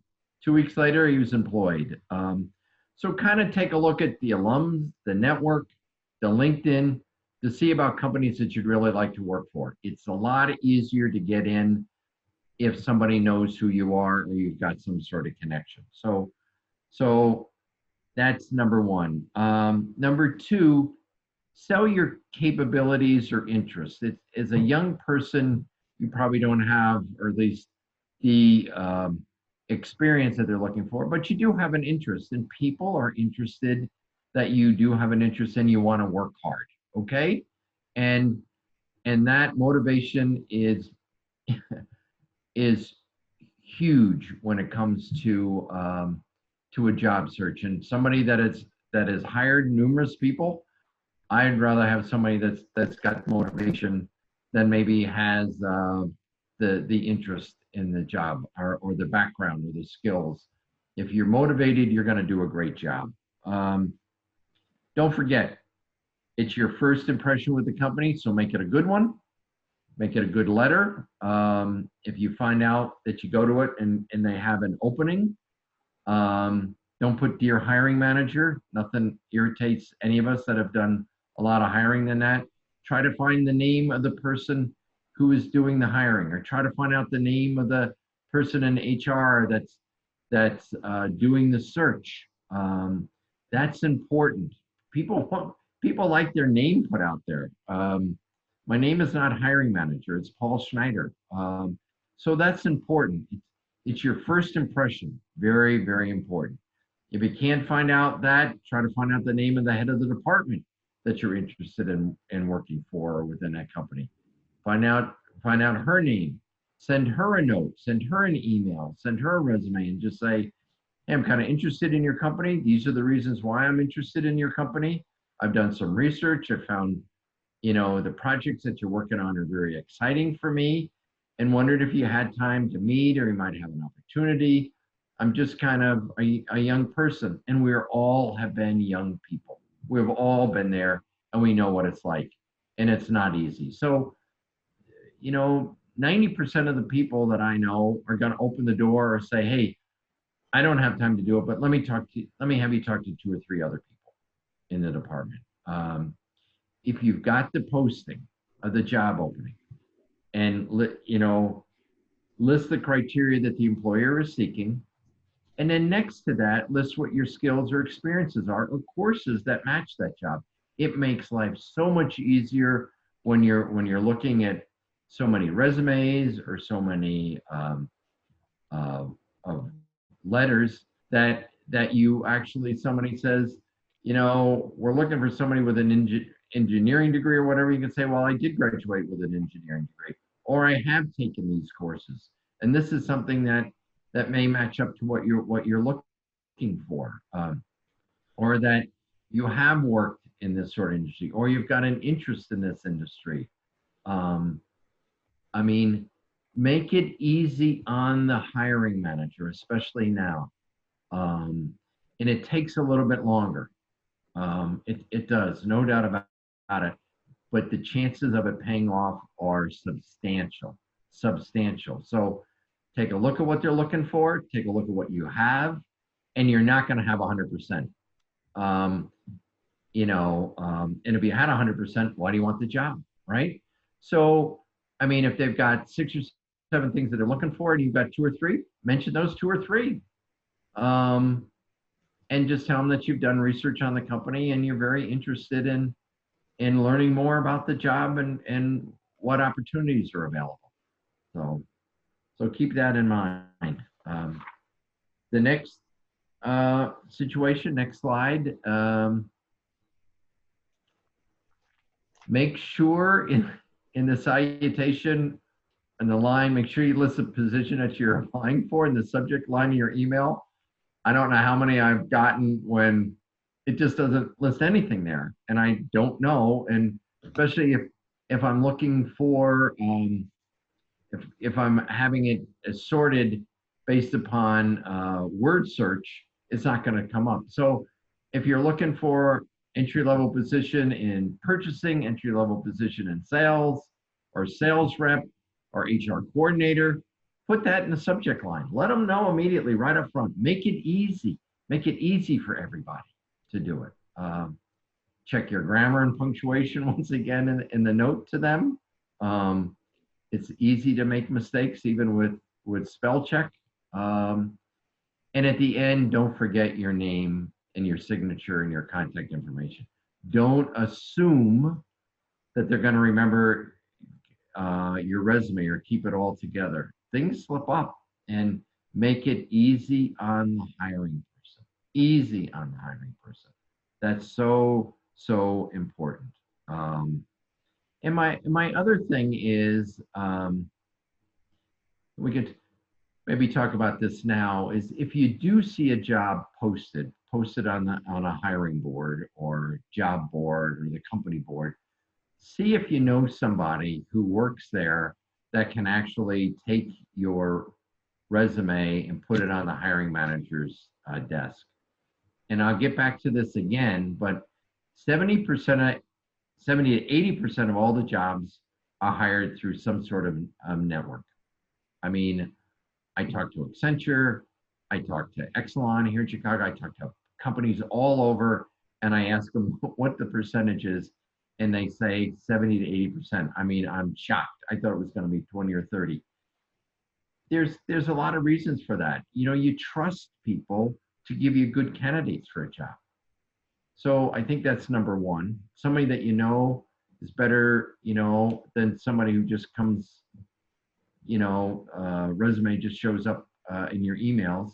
The other thing is, and some of you may or may not know this, but companies actually pay for referrals. And so that's really important for me. If there was some openings and I had some friends that were looking for a job, hell, give them the person's resume. If they get a job, you know, you get the referral. In fact, I have a good example. As I mentioned, I do mentoring for Loyola students in HR. And they one of the young women that I work for got a job with Alight Solutions. Know them, friends with them, went up to see the head of HR and talent. And I asked, was she there? And she was, and we talked and we got reacquainted.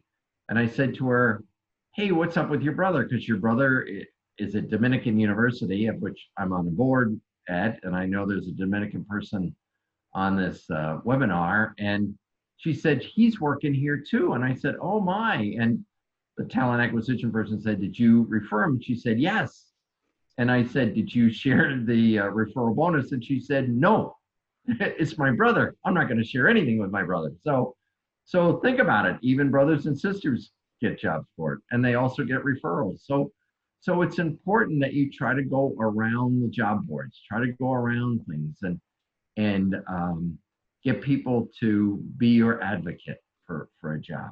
So kind of keep that in mind as we talk about cover letters and emails. So any questions about that? Any questions about cover letters, emails? Liz, anything there? There was one that came through that said, how do you write a cover letter if it's for a job fair and there's no specific contact? Right. And that's hard.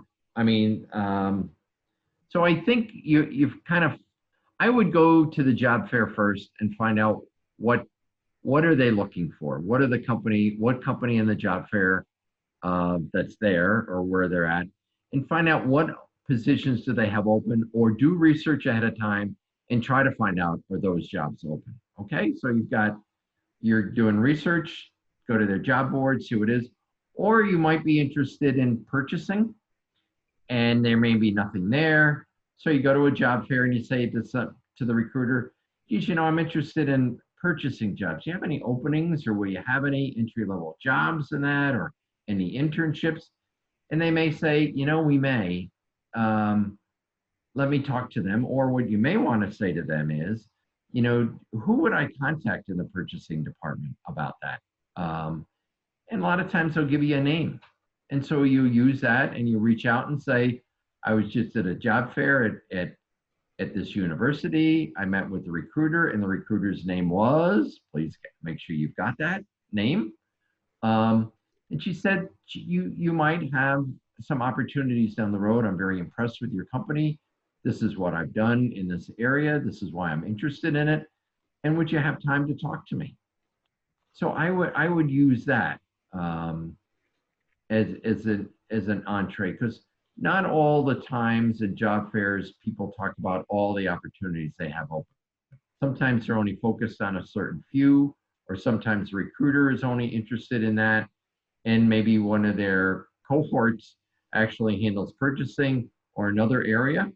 And so, just ask and get all the information, make sure you've got it, thank them very much for it, and even send them a note after the fact and say, hey, Liz, thanks a lot. I appreciate your letting me know about the purchasing opportunity. I really appreciate it. Here's also another copy of my resume, and I'll reach out to, Amanda Smith, and, see what they have in the purchasing area of your company.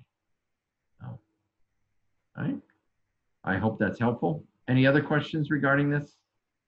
There was Liz? one other about a letter of recommendation. If I have a letter of recommendation from an internship, is that something I should include as an attachment? I assume with a resume, with our application, or is that not crucial or overlooked most of the time? Yeah, a couple things. I am not a fan of letters of recommendation. If somebody gave me a letter of recommendation, first of all, it's always positive. Nobody ever gives you a negative letter of recommendation. And number two, I would call that person personally, who is on there, and talk to them about the individual. And I would, because there's probably questions I would want to know about the person that the letter of recommendation would not even touch about. So in this day and age, I would ask somebody, the hiring manager, the person that you interned with, is, would you mind being a reference for me for a job? And the person says, sure, yeah, I'd be more than happy to do it. That's number one. Number two is companies are kind of nervous about letters of recommendation in case something happens down the road. And they say, well, why didn't you rehire this person back? Or what's wrong with them? Or you've got this opening and you didn't hire them, but you gave them a great recommendation. So companies are a little nervous about letters of recommendation. So I wouldn't attach a letter of recommendation with it. You can say in there that be more than happy to put you in touch with my references at these jobs. And companies probably will ask you to talk to some of your supervisors, because there'll be specific questions that they'll have. So letters of recommendation, that was big 40 years ago. Today, everybody's nervous about them. So I wouldn't do it. Anything else? Not relative to cover letters or emails. There are some other questions. Do you want to wait on those for now? Okay, we'll wait as we get through this a little bit. So, all righty. So let's talk about thank you notes. You will be surprised the number of people that never send a note, a thank you note. I think that my last was 30% of the people actually sent a follow-up note on networking or job interviews. So I think it makes you stand out. It moves you differently from the normal person. And let me give you an example of myself. Okay, went to grad school, got out of grad school. Heard about some opportunities. One of them was Amoco. It's now called BP, British Petroleum. I interviewed there for a job. They really didn't have anything for me. And after it was over, I sent the hiring manager a note, thanked him for his time, really appreciated it. Told him to keep me in mind in case something opens up in the future. So I get another job. I'm with this company, and they're going through some financial hardships, and I reached out to Amoco again. And it was interesting. The hiring manager reaches out and says, we couldn't find your resume, but we found your thank you note. They said it's so unusual you have a thank you that you people said thank you notes that we just kept it.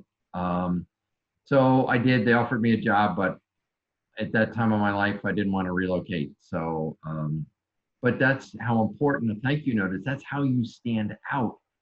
And it could be just an email, a couple sentences. Thanks for your time. I appreciated it. This is what I learned. Um, you know, um, on that. And I would do it within 24 hours of your meeting to keep fresh in mind who you are. If you got nice handwriting, which I do not, send a handwritten note, because people don't do that very often. But it reinforces the fact that you want the position or that you thank them for their time. People will remember it because it stands out, because you're going to be different. It's your brand. We're back to branding again. This is your brand. This is the type of person you're at. But I also think about thank you notes or follow-up notes on a job interview, because I don't know about you, but whenever I am interviewing or meeting with somebody and I leave, I always think, oh, I could have said something differently, or that's not the way I really do it, or this is an idea that I never thought. When we're done here, I can tell you, Colin and I will go through this and say, oh, we should have said this, we should have pushed this a little differently or whatever. Well, a thank you note allows you to come back and say, dear Elaine, I really appreciate the time you spent with me. These are some of the things that I learned. I really enjoy it. After thinking about some of my responses, this is how I would answer the question you asked me differently, or this is what I would add to this. There's nothing wrong with that. There's nothing wrong with going back and saying, hey, I thought about it. I'd kind of expand on what I've said to you. It happens at school, happens in business, happens everywhere. It lets people know that you've been thinking about what the conversation was and that these are your thoughts. And there's nothing wrong about that. So I really found a thank you note not only as an issue to not only them to remember you, but also to clarify anything that comes about. Or you might want to say to them after thinking about it, I don't know if I could really relocate, or I could relocate to these areas, just to clarify things. So a thank you note is really very, very important and it just really sets you out. It's really a branding thing, and it's very, very important. And then, as I said here, don't forget to make sure that you have the correct spelling of the interviewer's name, title, email. Nothing is worse than that. So that is very, very important regarding on thank you notes. I'm really big on those, as you can probably figure out. So that's it. So let me see if there's more questions for us also in the meantime. Are there any other questions? Not regarding thank you notes, not at the moment. All right. What about other questions? So one of the other questions was, I'm 22 and I have a few travel pictures on social media of friends and family who are also over 21 holding alcohol. Is this a major problem? I guess it's an interesting question because it all depends upon how glassy their eyes are. But until you get a job, I think I would delete it for the time being. You just don't want anybody to think that this is what you do when you go on vacation, even though we all do it. But I would be a little bit careful of that. Yeah, there's a lot of people out there, and you don't know what side that they're on. And I always recommend that you be as conservative as you possibly can on that. So that's my recommendation, not to do that. I don't know if Colin has different thoughts on it. but No, I think that's good advice, Paul. I'm watching the clock here a little bit, and we still got networking and interviewing to cover, and we got about 45 minutes here. right. We can't So see you also, Colin. you can't. What happened? I don't know. I think you clicked the wrong button. There you There go. we go. Okay, I'm back. Okay, so we're gonna probably pick up the pace here a little bit so we can get through a couple of substantial areas that I just referenced, networking and interviewing, before we close out our webinar here. So I'm gonna go through the three marketing channels relatively quickly. So there are three. These are the means that everybody has to get themselves introduced to the job marketplace. The first one is online job postings, and I think probably everybody's very familiar with those. It seems to be the way the internet likes to work, whether you're on Indeed or Monster or LinkedIn, they're job postings, and they're asking you to apply with a resume and a cover letter. And I think I would have a couple of comments about that. It can work. You know, certainly people do seem to get jobs from submitting a well-crafted cover letter, as Paul was talking about. And of course, the resume has to match the credentials of the job description relatively well. However, I will tell you, over a long period of time, this is an area where most people that I've worked with seeking a job express the greatest frustration about the fact that this particular channel does not seem to work very well for anybody. I've had people literally come to me with a folder that says, here's 45 online job applications I've applied for. And when I ask them, what have you heard back? They say absolutely nothing. Today, a lot of the courtesy and the talent acquisition methodologies has left. You don't get so much as an email confirming they've even got your resume and cover letter. So you want to be ready for that in terms of what looks like a very obvious route to opportunity. And there's lots of jobs posted on the job boards. But I would suggest that instead of counting on that being the marketing avenue that's going to work for you, let's think about some other ways that might be actually more effective.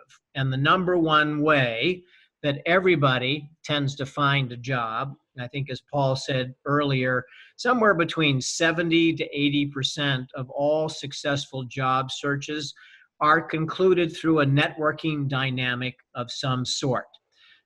You discover a friend, a classmate, somebody in your family circle that is inside a company that you're interested in, and you get in touch with them and you get your resume to them and or a cover letter if there's a specific job opening. And I can tell you the percentages of possibilities of you actually getting an interview will go up exponentially if you approach a posted job with that type of strategy. So you may still want to send in a resume and a cover letter, but don't personalize it too much when you don't get a whole lot of response on that. It's a pretty universal experience that people have, even at entry-level positions. You know, a talent acquisition HR professional may be sourcing 15, 20 jobs at the same time. They're getting hundreds of resumes a day from people. And quite frankly, they're just under-resourced and they can't devote the time and energy to reviewing every single resume, even with software tracking technology, to give everybody sort of a fair shake. So it tends to be, there's a lot of very quick decisions made about who's in the A pile and who's in the B pile, and they move on and get the candidates into the interviewing process. So it's a very difficult part of the hiring dynamic to succeed at, even if you've got a great resume and you're a wonderful match for the job. So the focus really needs to be on networking more than anything else. So use a job posting for a couple of things, to identify an opportunity, obviously, to see which companies are hiring and which industry sectors are hiring. Use that market intelligence to help you target your activity more precisely, and do as much networking as you can into that company through contacts you may already have. LinkedIn is a wonderful tool to use in this case to identify people that may be inside the company or former employees that might be people in your network that could make an introduction to a hiring manager that has actually posted the job you're interested in. So networking is a skill set everybody has to get very good at, and it will serve you very well in terms of ultimately securing a job. The other channel that will eventually probably have more value for you as you increase in seniority and experience is recruiters. And right now, they're probably not going to be a great resource for you, other than companies do have internal recruiters. These are HR professionals that are in the talent acquisition function, as it is often called today.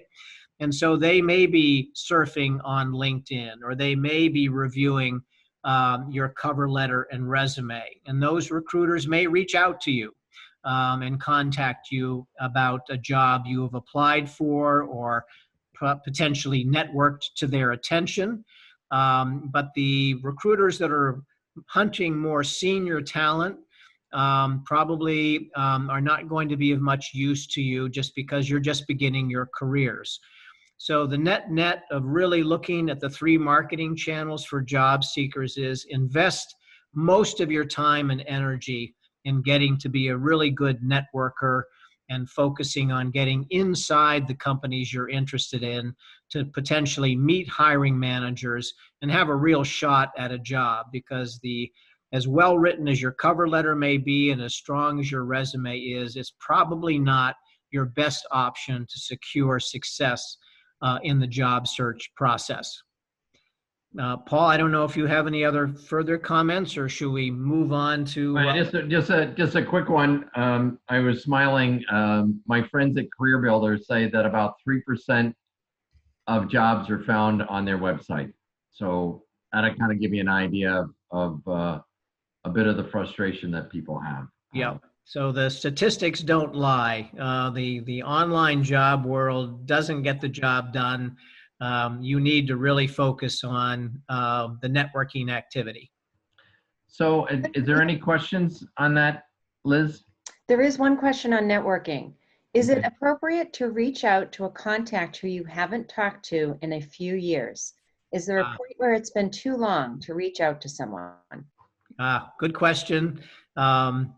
And what I would say to that is, yes, don't hesitate to do it. You may feel some social discomfort, but some of the people I have worked with over the years that have careers that have stretched out 10, 15, 20 years, one thing I always suggest to them is, have you looked back to your college days, the people that you knew very well, to build some of your networking momentum? And they sort of look at me as though I've got 2 heads for some reason, and say, well, I haven't talked to that person in 15 or 20 years. That would be awful to just reach out to them now. And I will tell you, inevitably, and the vast majority of the time, those people actually enjoy hearing from you.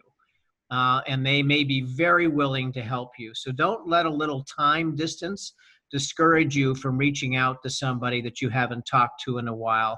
They'll probably really appreciate that you did that, and you probably will get some sort of assistance from them. That's just a good example of using everybody that is in your network to the best purpose. And as Colin and I will say, the older you get, the time goes by faster. So it doesn't seem like 10 years. So on that. But no, I got stories the same. So let's talk a little bit about networking then. You know, it's not a dirty word. And actually it is effective. And I'm going to give 2 quick stories. One is a woman that works with me. Her daughter was an intern for us for a couple years. She was out looking for a job. She wanted to go in HR. And she noticed there was a bank in town that had an opportunity. She applied online through LinkedIn. Her mom says, geez, Hannah applied 360 people. I don't think she's got a chance. And I said, so what's the name of the bank? And she mentioned it. And I said, well, I know the head of HR. So let me send her a note. Let me send her an email and say, look, this is Hannah. She's worked for us. Let me tell you all the skills that I like about her, why she's interested in HR, but you make the decision at the end of the day, okay? Hannah starts on Monday, all through the internet, all through interviewing over the internet. So it was a networking thing. Another person that works with me, son wanted to work for a firm in town, an internship. I also happen to know that head of HR, he wasn't getting past the job boards, sent a note. And so he's now has an internship there. So the networking is very important. If people trust you, remember I'm back to the word trust again. If they trust you and know that you're going to do a good job, they will reach out. And as my mother used to say, it's now that I'm older, it's not what you know, but it's who you know, and it's very important. That is the big thing. So networking is building long-term relationships and connections. It's not only beneficial for the job search, but building your knowledge base and market intelligence. Think about it. You ask your friends, hey, where do you go for a good pizza? Or, do you know a good doctor? Or do you know a good place to live? I mean, that's networking. You're doing it all the time. It also expands your personal brain. So it's important. So, Colin, you're up. Next slide. Whoop. Okay, going to go through this relatively quickly as well. So how do you network effectively? Well, there's actually a number of different types of networking that are out there. So the traditional definition always seems to be about one-on-one meetings. These are something for coffee, a breakfast meeting, lunch, a drink after work. Those are wonderful types of interpersonal networking that unfortunately right now we can't do very much of because of social distancing. I think we're going to gain some ground on that over the next few months here this summer. And hopefully people will once again be willing to meet with you in person to have these networking conversations. But that always turns out to be one of the most productive types of networking meetings there are. There's also networking that happens around group activity, professional associations, conferences that you may go to, classes that you're in. There are always opportunities if you have your antennae up about potential opportunities for networking. I often suggest to people that are in a job search, make up a little personal business card that has your name, your LinkedIn URL, your cell phone number on it, and an email address, because, again, if you're going to a sports event of some kind, a baseball game, you never know who you're going to be sitting next to at an event like that. And if you have that little personal business card in your wallet and you discover the person next to you actually works at one of your target companies and you'd love to follow up with them to find out more about the company, well, you could give them your card. They probably have a business card, and that gives you a means to follow up with them after you leave the baseball game. There are also networking groups that you can join for that serve particular disciplines, whether it's finance or HR. There are groups, as I mentioned earlier, on LinkedIn that you can be a part of that will introduce you to entirely new potential networking people that you can connect with similar interests and professional directions. So there's a lot of different kinds of ways to networking, and successful networking is really kind of a matrix of all those things. The one-on-one things, the online networking opportunities, the social networking that can you do just on a weekend at an event, the conferences you might go to, the professional networking groups that exist in every city and online. You want to make good use of all of these to boost your overall networking activity, because that's the way you're going to find out a lot of valuable information about the market, your industry, the target companies you're interested in, even the people, the hiring managers you may want to meet. All of this is most likely to happen expeditiously through really good networking. And you kind of want to think about a harvest, what you want to harvest out of a typical networking meeting.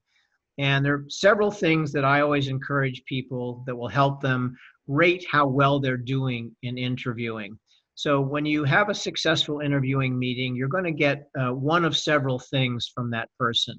You're going to get market intelligence, either about your industry or perhaps a company you're interested in. You may get specific knowledge about a job opportunity that exists that that person may help introduce you to, as Paul was talking about. You may get some feedback on your presentation, your resume, other interests that you have. So and most importantly, perhaps new contacts, people that person that you're having that cup of coffee with that will be willing to introduce you to a couple of new people that you don't know. So good way to rate a great networking meeting is that you get one or more of those things out of the meeting as the harvest of the meeting itself. Keep that in mind in terms of how you calculate you're doing in the networking process. Now, I have a couple of handouts that I developed for the networking piece. I'm not going to go over them in great length because I really want to leave some time for the all-important interviewing section of the webinar. But Liz, if you could pop up the one that's about the trust continuum.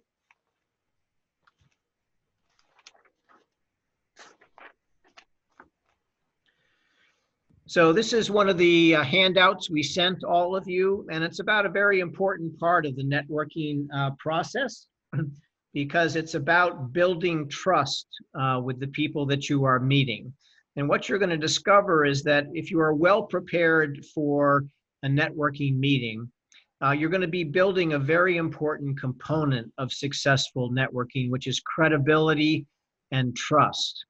And as you gradually start to meet more and more people that you have never met before, if you can build rapport, if you can build trust and credibility, that your messaging is crisp, that the person feels you have a good idea about the direction you want to take your career and your job search and the kind of information you're trying to gather, they will end up being great resources to you, and they will be comfortable to introduce you to people, important people, well-connected people in their network or companies that they know about.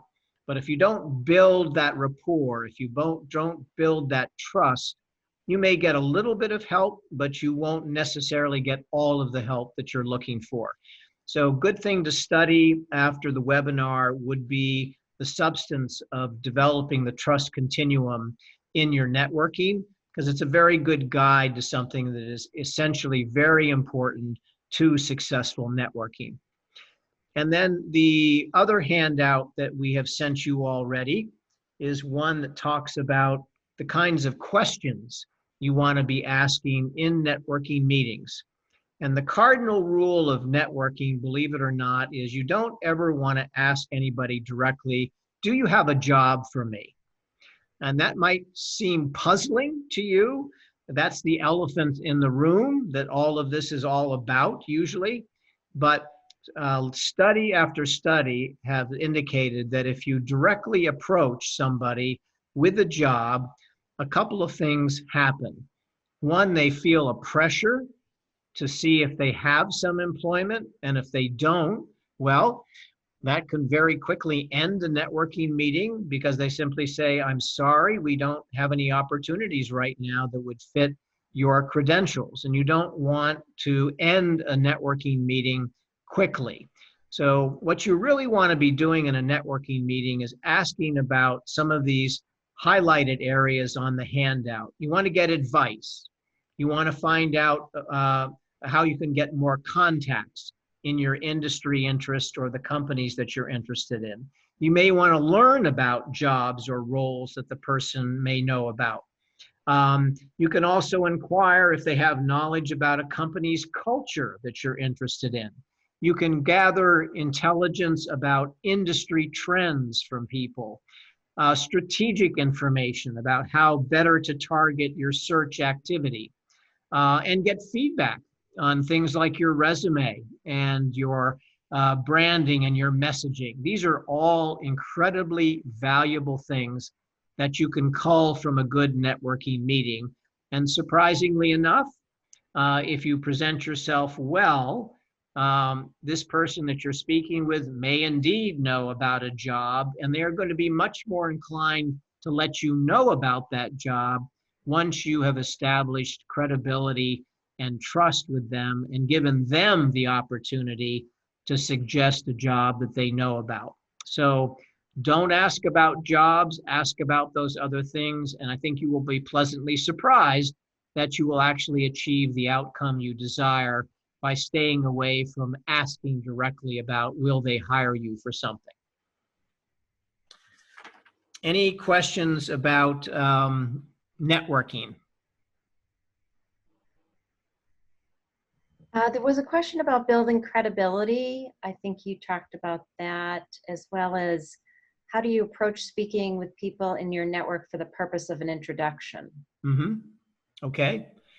Yeah, well, the credibility factor there is very important. If you are poised, when you go to your meetings, you are well prepared, you're well dressed professionally, that you have a good conversational rhythm to the conversation you're having with the person.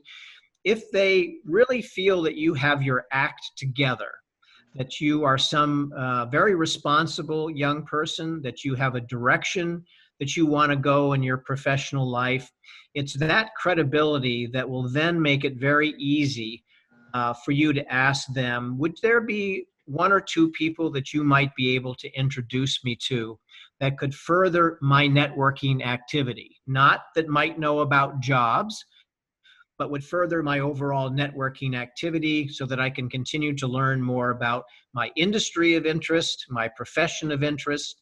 If you've established that trust and that credibility because you have well prepared for that networking meeting, you will find it easy to ask for them to provide some other introductions for you.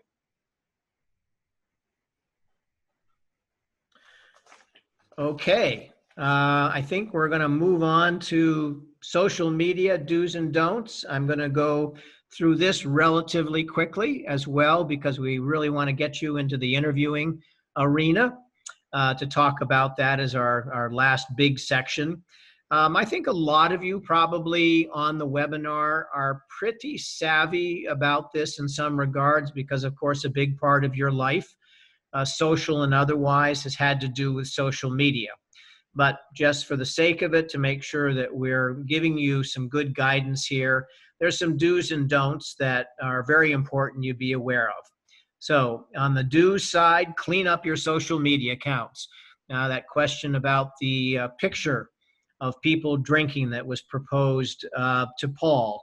You know, if it's just looks like people are sitting around a fire or in a beautiful setting and they're all looking relatively stable, and it's a nice social situation, nobody's half dressed or staggering or falling into somebody else, that might be an okay picture, but be very discriminatory about what you choose to show in terms of pictures and delete the inappropriate ones.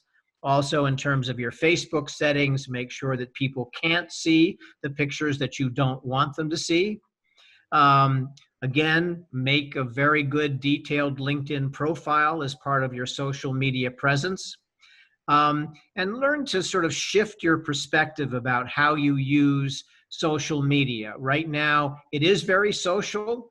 It's how people date, keep up with friends, join groups they want to belong to. But the shift that now has to take place, not to abandon all of that dynamic, but now you need to use social media to focus on your job search. And the best site to do that in is certainly LinkedIn. Not that I wouldn't rule out Facebook as a resource or even Twitter, but generally the heavy lifting again is done on LinkedIn and in-person networking. So just be careful that you're really thinking about, okay, I've got to find a job, not necessarily find a party to go to Saturday night. How am I using my social media to get me a job? And that does require a shift in your perspective. So stay career focused. Make sure you've got that really professional headshot on your LinkedIn profile. No embarrassing comments or pictures on your other social media sites, and work very hard to constantly expand your network. And then a few on the don't side of the calendar. Again, no inappropriate pictures or language. Companies are looking at a candidate's social media presence when they're hiring people. So if there's something there, they're going to probably find it. They know how to use social media as well. Again, check your Facebook privacy settings just to make sure nobody can see the things you don't want them to see. Take a look at your email and your screen handles and names. There are some buttes out there that we sometimes see when people start a job search. So hunky guy, foxy lady, all that kind of stuff, that can't be in your email address or your handles anymore. You got to clean that up. It's got to be very professional. This is an important transition you need to make from college life to workplace life. And of course, never misrepresent a degree or any of your job history, or share confidential information about an organization you might have worked for in an internship. These are just good professional guidelines to keep you out of trouble and also give you a very professional profile in the job employment marketplace. So pay attention to those, very, very important. Okay, we're going to move right on to interviewing. Take it away, Paul. All right, so interviewing to me is the most important part of all that we've talked about. You could be a great networker, you could have a great LinkedIn profile, you could have a great resume, but if you don't interview well, it doesn't really matter. So this is where the resume, your written communications, and your preparation all merge. So this is really the most important part of the job thing. More people lose jobs on interviewing than anything else. So one word I would say, especially at your level, is, are you passionate about the job and about the company? Are you really excited about working for them? Show it, okay? Are you passionate about the job? Learn more about it. Find out what it is. And then if you're not, don't do it because you're not going to be successful. So really focus on that. Focus on the job and on the opportunity. And a lot of times you're new. You don't really know if the job's going to be good or not, but it's what you make of it. So very important. Before the interview, research the company, research the person that you're going to be interviewing with. What's their history? How did they get to their job? Make sure you've got questions to ask them. Plan, take a look at questions that's going to be asked of you, okay? You're not going to have answers to all of them, but there are some, and we'll put some at the end, that you probably want to have an answer to. And then practice either yourself, ask your family to do it, or ask friends, get a group together and kind of bounce questions off of each other and, talk about, geez, was that a good answer? Wasn't it a good answer? Is that what I really want to say? So these are things you just need to do ahead of time. You don't know how important it is. I have spent hours interviewing college students. Some are outstanding in the interview process, some are horrible.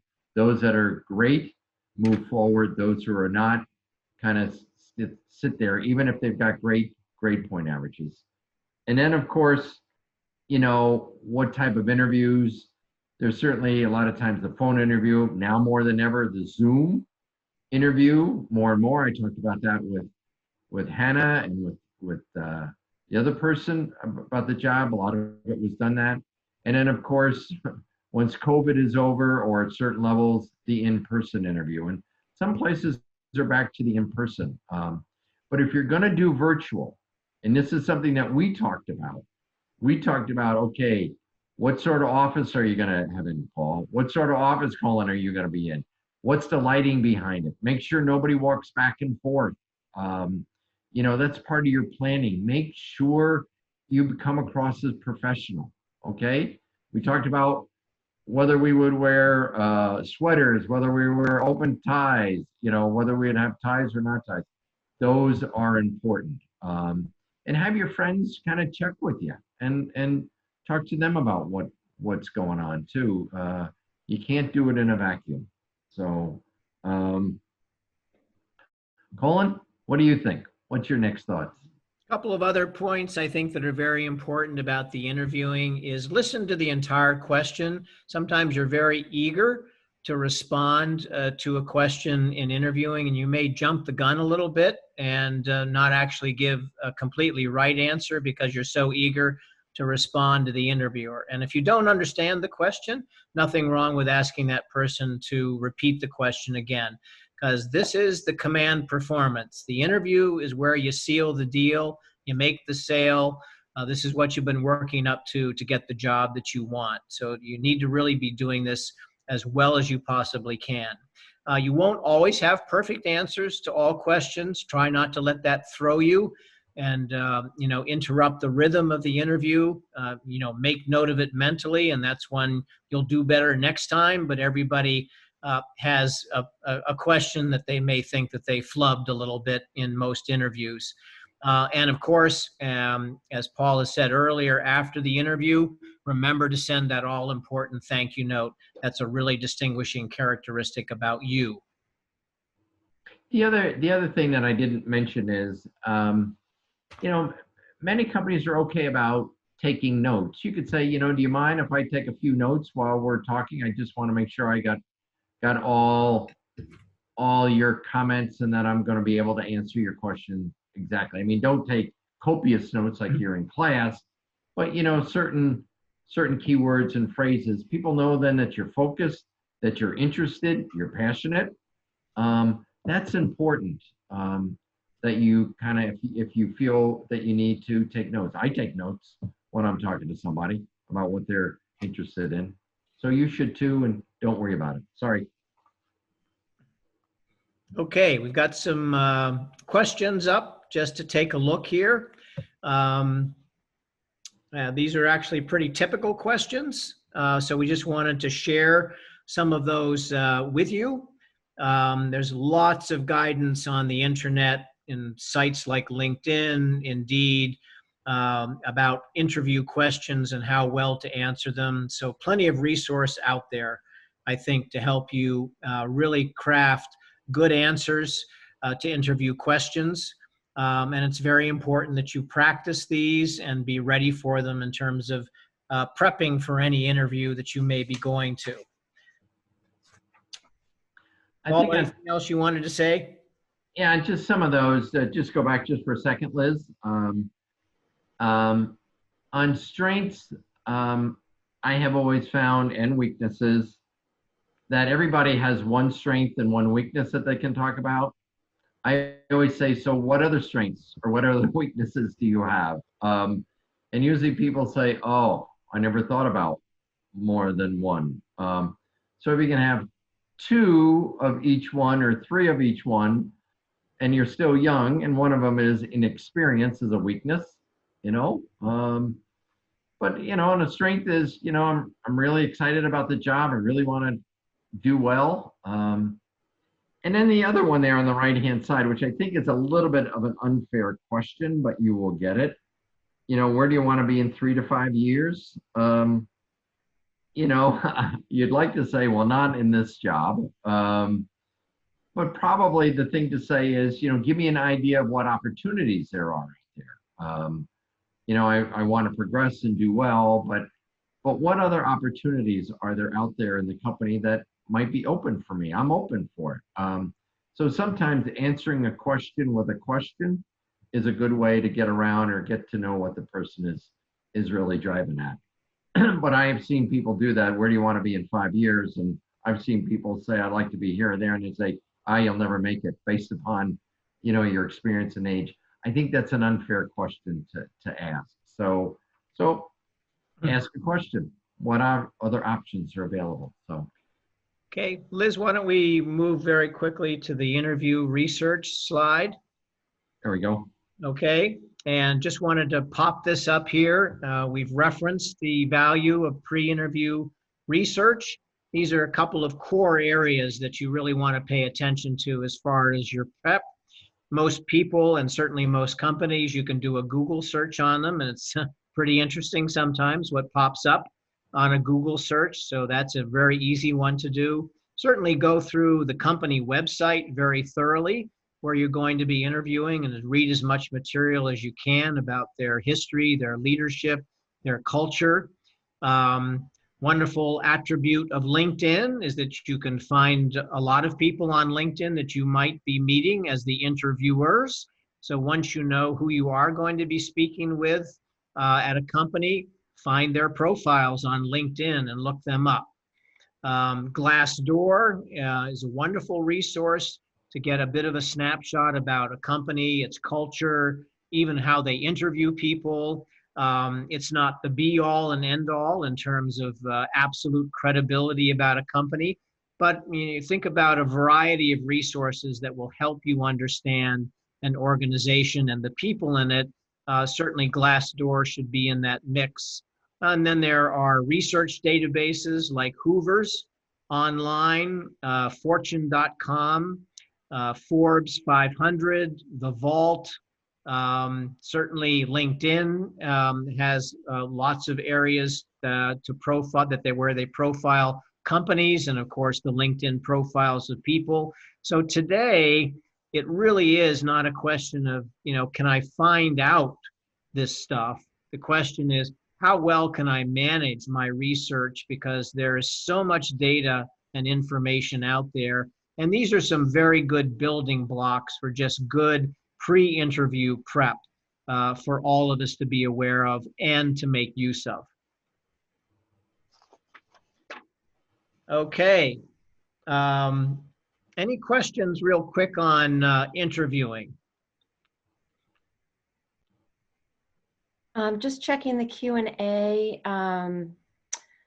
No interviewing questions. There's a couple of others that are standing there, outstanding rather, but we'll see if we can get to them at the end. Okay. Yeah, we'll get to them. We'll stay on until it's over, until everybody's questions are answered. Okay. Yeah. So I think we can run a little bit long if we need to. Is that right, Liz? I believe so. Yes. Okay.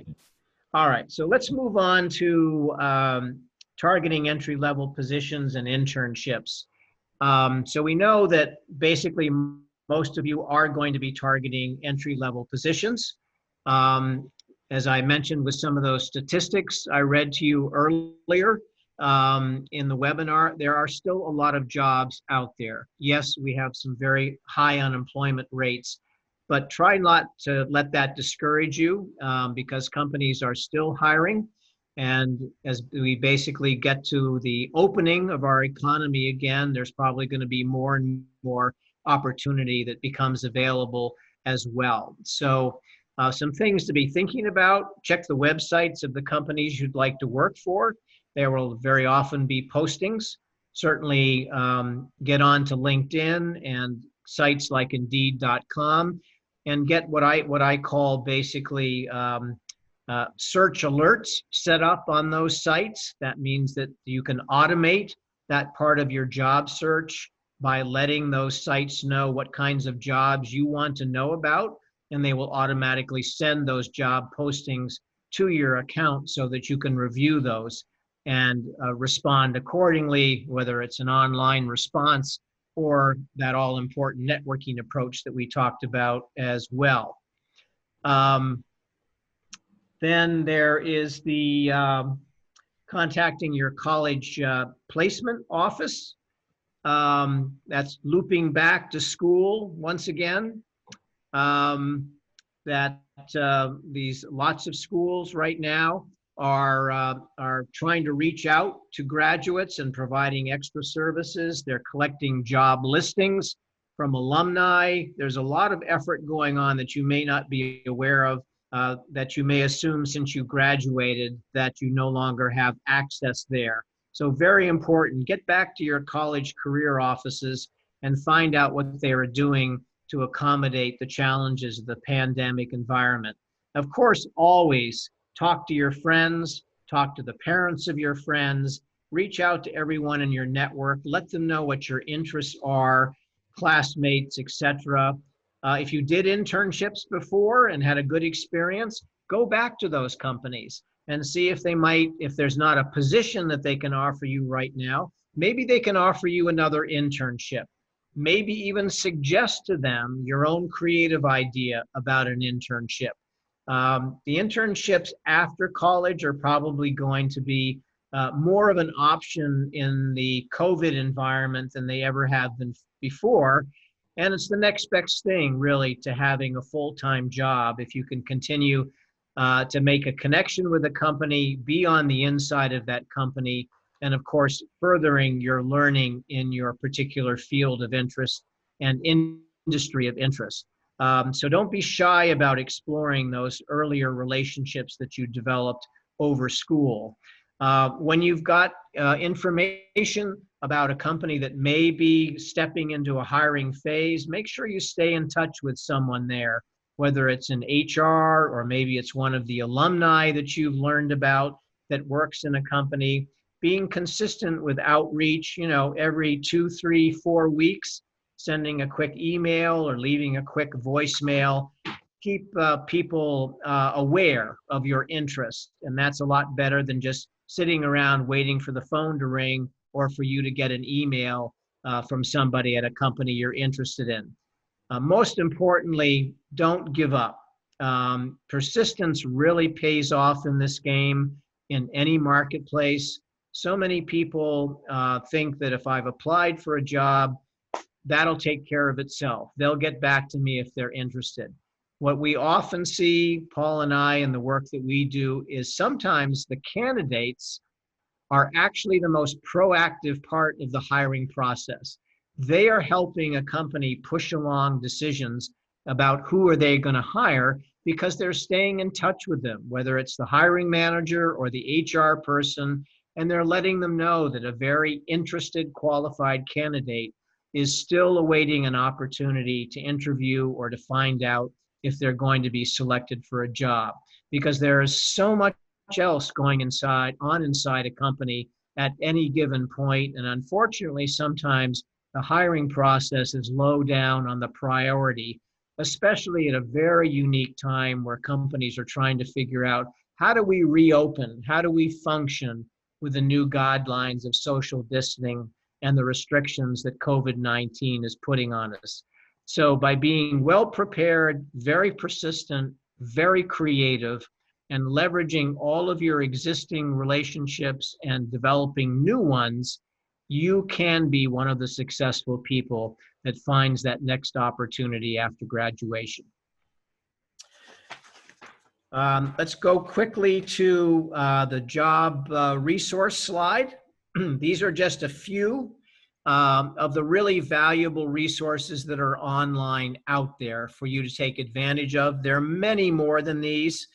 There is just an enormous array of sites that provide career management advice, provide job listings, but these are very, very good ones that I would have you put into your favorites. We've talked about ONET before. The Muse is a wonderful one in terms of a very comprehensive career management site that also has job listings. Career Builder is similar in that regard.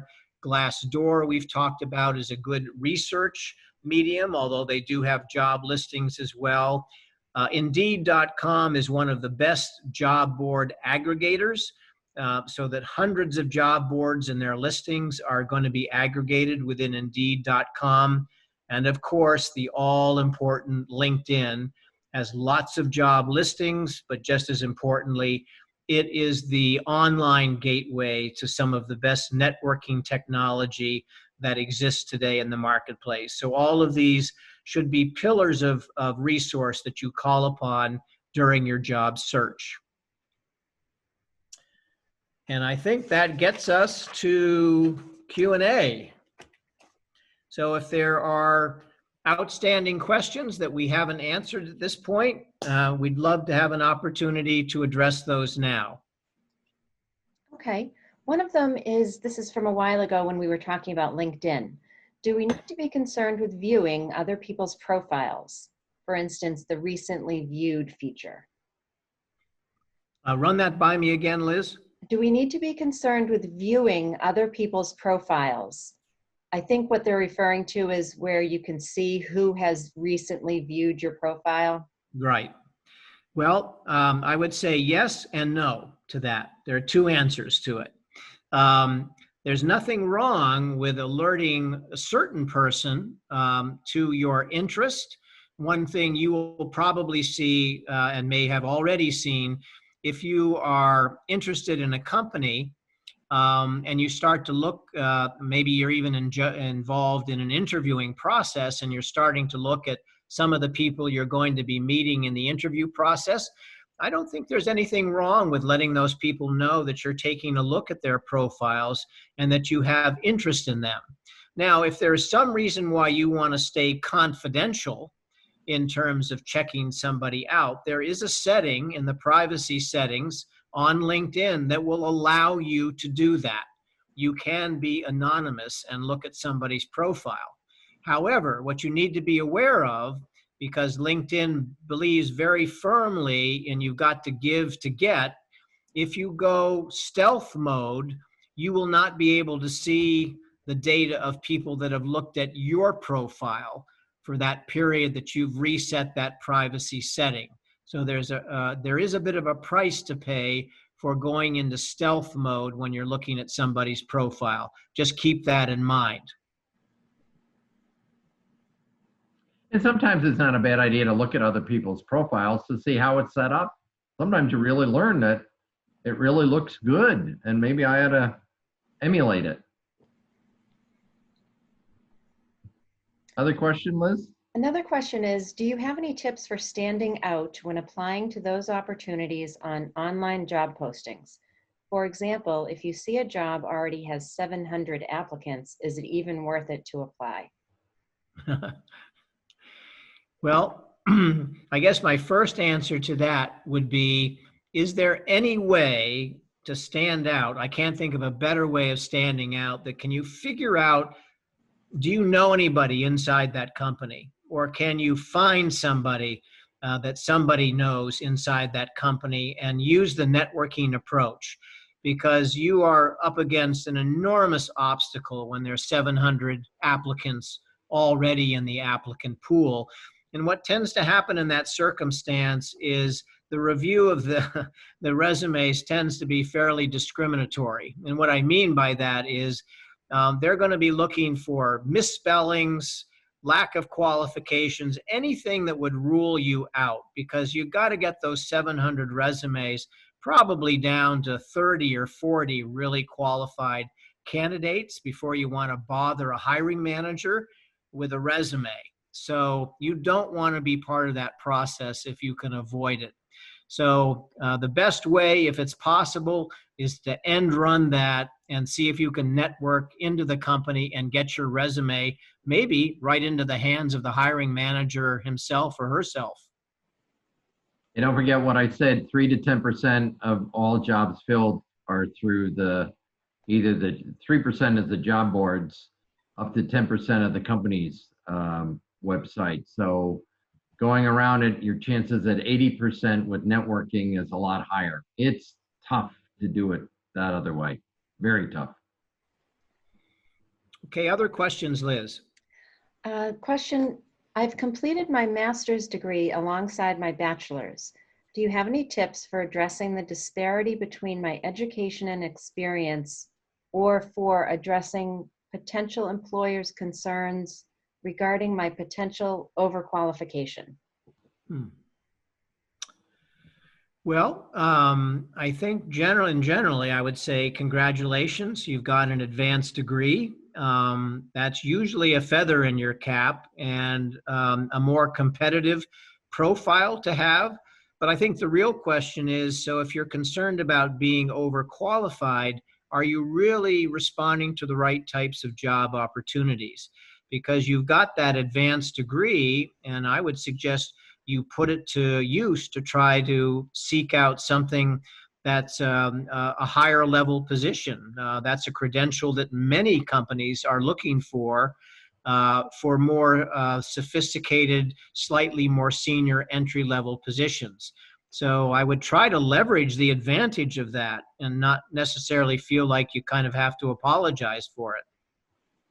I think there's a couple things. I think sometimes people use certain verbiage because you're not a candidate for the job. And they use things like, well, we're really not looking for an advanced degree, or we're really not looking for somebody who's done this, or like somebody for that. They're looking to knock you out, but they don't really want to say you really don't fit. And so sometimes people use, well, you have an advanced degree, we're really looking for a bachelor's. I think I with Colin, I agree that you really talk about you did it, in 4 years, or you did it in 5 years, you did it all the way through, and that you're motivated in this area. And, I wouldn't let one or two people affect you with that. I think it's admirable that you do it. And in fact, in accounting now, a lot of them have a 5-year master's program. So when you get out, you not only have a master's in accounting, but you also take the CPA exam. And that's what they're all looking for right now. So, I mean, there's a lot of positives in getting, your degree right away, your advanced degree right away. Okay, anything else, Liz? Yes. For jobs that you may be qualified for education-wise, but not necessarily have the technical skill set, would it be best to try to learn the skills for that specific job prior to applying, or apply with the intent of being taught on the job? Mhm. Well, I would say actually both of those approaches could work. It really depends on how urgent it is for you to get employed. Because I think one of the things that everybody has to look at, especially during this COVID time, is what am I doing with the extra time that I'm finding on my hands, because we're so limited in our social mobility at this point. And so there's an awful lot today, wonderfully, that you can learn online in terms of courses, or to go back to your school and take some online courses that you graduated from. In a way, you want to begin establishing yourself as a lifelong learner as part of this process of leaving school and going into the career world. So there's certainly nothing wrong with applying for a job when you have the academic credentials for it, but not necessarily all of the technical skills, because many companies, understanding this is an entry-level position, will appreciate the fact that you haven't had a chance, perhaps other than an internship, to really pick up the real skill set. And in some companies, they prefer to bring you in and actually train you the way they want you to learn those technical abilities according to their company preferences. I agree. There's one more question. Okay. What advice do you have for someone wanting to work in an industry that is currently and will be highly affected by the COVID pandemic? For example, I want to go into sports, but there seems to be limited opportunities at the moment. Okay. Yeah, and that's very true in some of the other industries like hospitality, for instance. So, part of it's an economic question. Do you need to work right away and generate income? If you don't, you may open the door to an unpaid internship, or to volunteer in some capacity to an organization that you really admire. I think that is a couple of avenues to consider exploring, because what's so important is just getting known.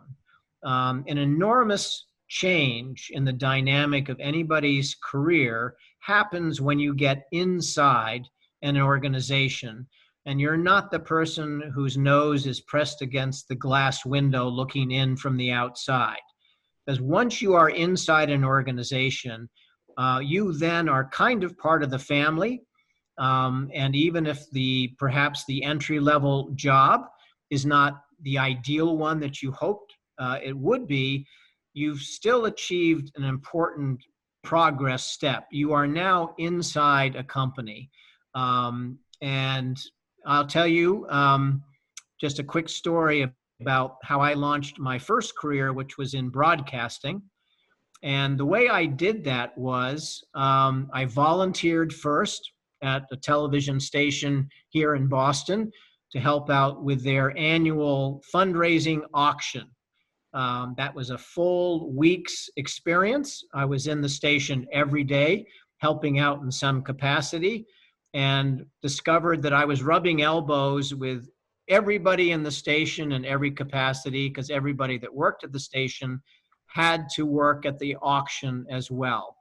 And within a few weeks, I got my first real job at the station. And what was my first real job? I was filling in for people in the mailroom on vacation. That was my first real job in broadcasting. But what made a difference was I was inside. I had cracked the front gates. I didn't have to go over the wall. I was actually part of the family. And once I was inside, basically I started on a trajectory where I had a new job just about every 9 to 12 months. So look for unusual portals into the industry and the organization you desire to be a part of. And if you can afford it, to volunteer or to take an internship that doesn't pay a whole lot, I can tell you that that type of opportunity will be a very good way to get started and ultimately have a full-time position in that company. I agree with all of it. And especially in sports or hospitality where you really can't right now, it's tough to break in. Don't forget, we talked about following up every 3 weeks or so with them, letting them know that you're still interested. Ask, is there anything, like Colin was saying, anything I can do on a part-time basis or an unpaid basis to get your foot in the door? So keep in touch. Don't let it go. You spend 80% of your time getting to where you're at. It's the additional 20% that's a hard thing, but stay in touch. Keep following up. Okay, Liz, we cover all our questions? We have answered all our questions. I just wanted to ask if people would please fill out the survey that I'm going to send shortly after this ends. You will receive a link to a SurveyMonkey, and we would love your feedback. Yes, very, very important. We're really glad that we had a chance to spend this time with you this afternoon. I hope you found it very valuable. Certainly, the evaluations are very important to us because on an ongoing basis, we do webinars and workshops like this, and we always like to know how well we've served our audience. And I would certainly say, for me, I wish you great success. You are a generation that is certainly approaching a very unique challenge, but I have a hunch that you are going to find that you're going to be successful. And I certainly hope that some of the guidance we provided you today is going to be part of that successful outcome. And I agree with everything you've said, and we're sorry we're not able to do an extended one where we actually see you in person and talk to you a little bit about more of the job search process, but that will happen. And if there's anything we can do after this or any other questions, like the thank you note we talked about, send it to us and say, geez, I thought about this question, I was afraid to ask, or this came up or whatever. We'd be more than happy to respond to you and help you out. Look, we've all been there. We've all been where you're at. And everybody understands where you're at right now. And so do employers. We're here to help you. We're here to see everybody succeed. So have a good one. Go get Study 'em. hard if you're still in school. Goodbye. Goodbye now.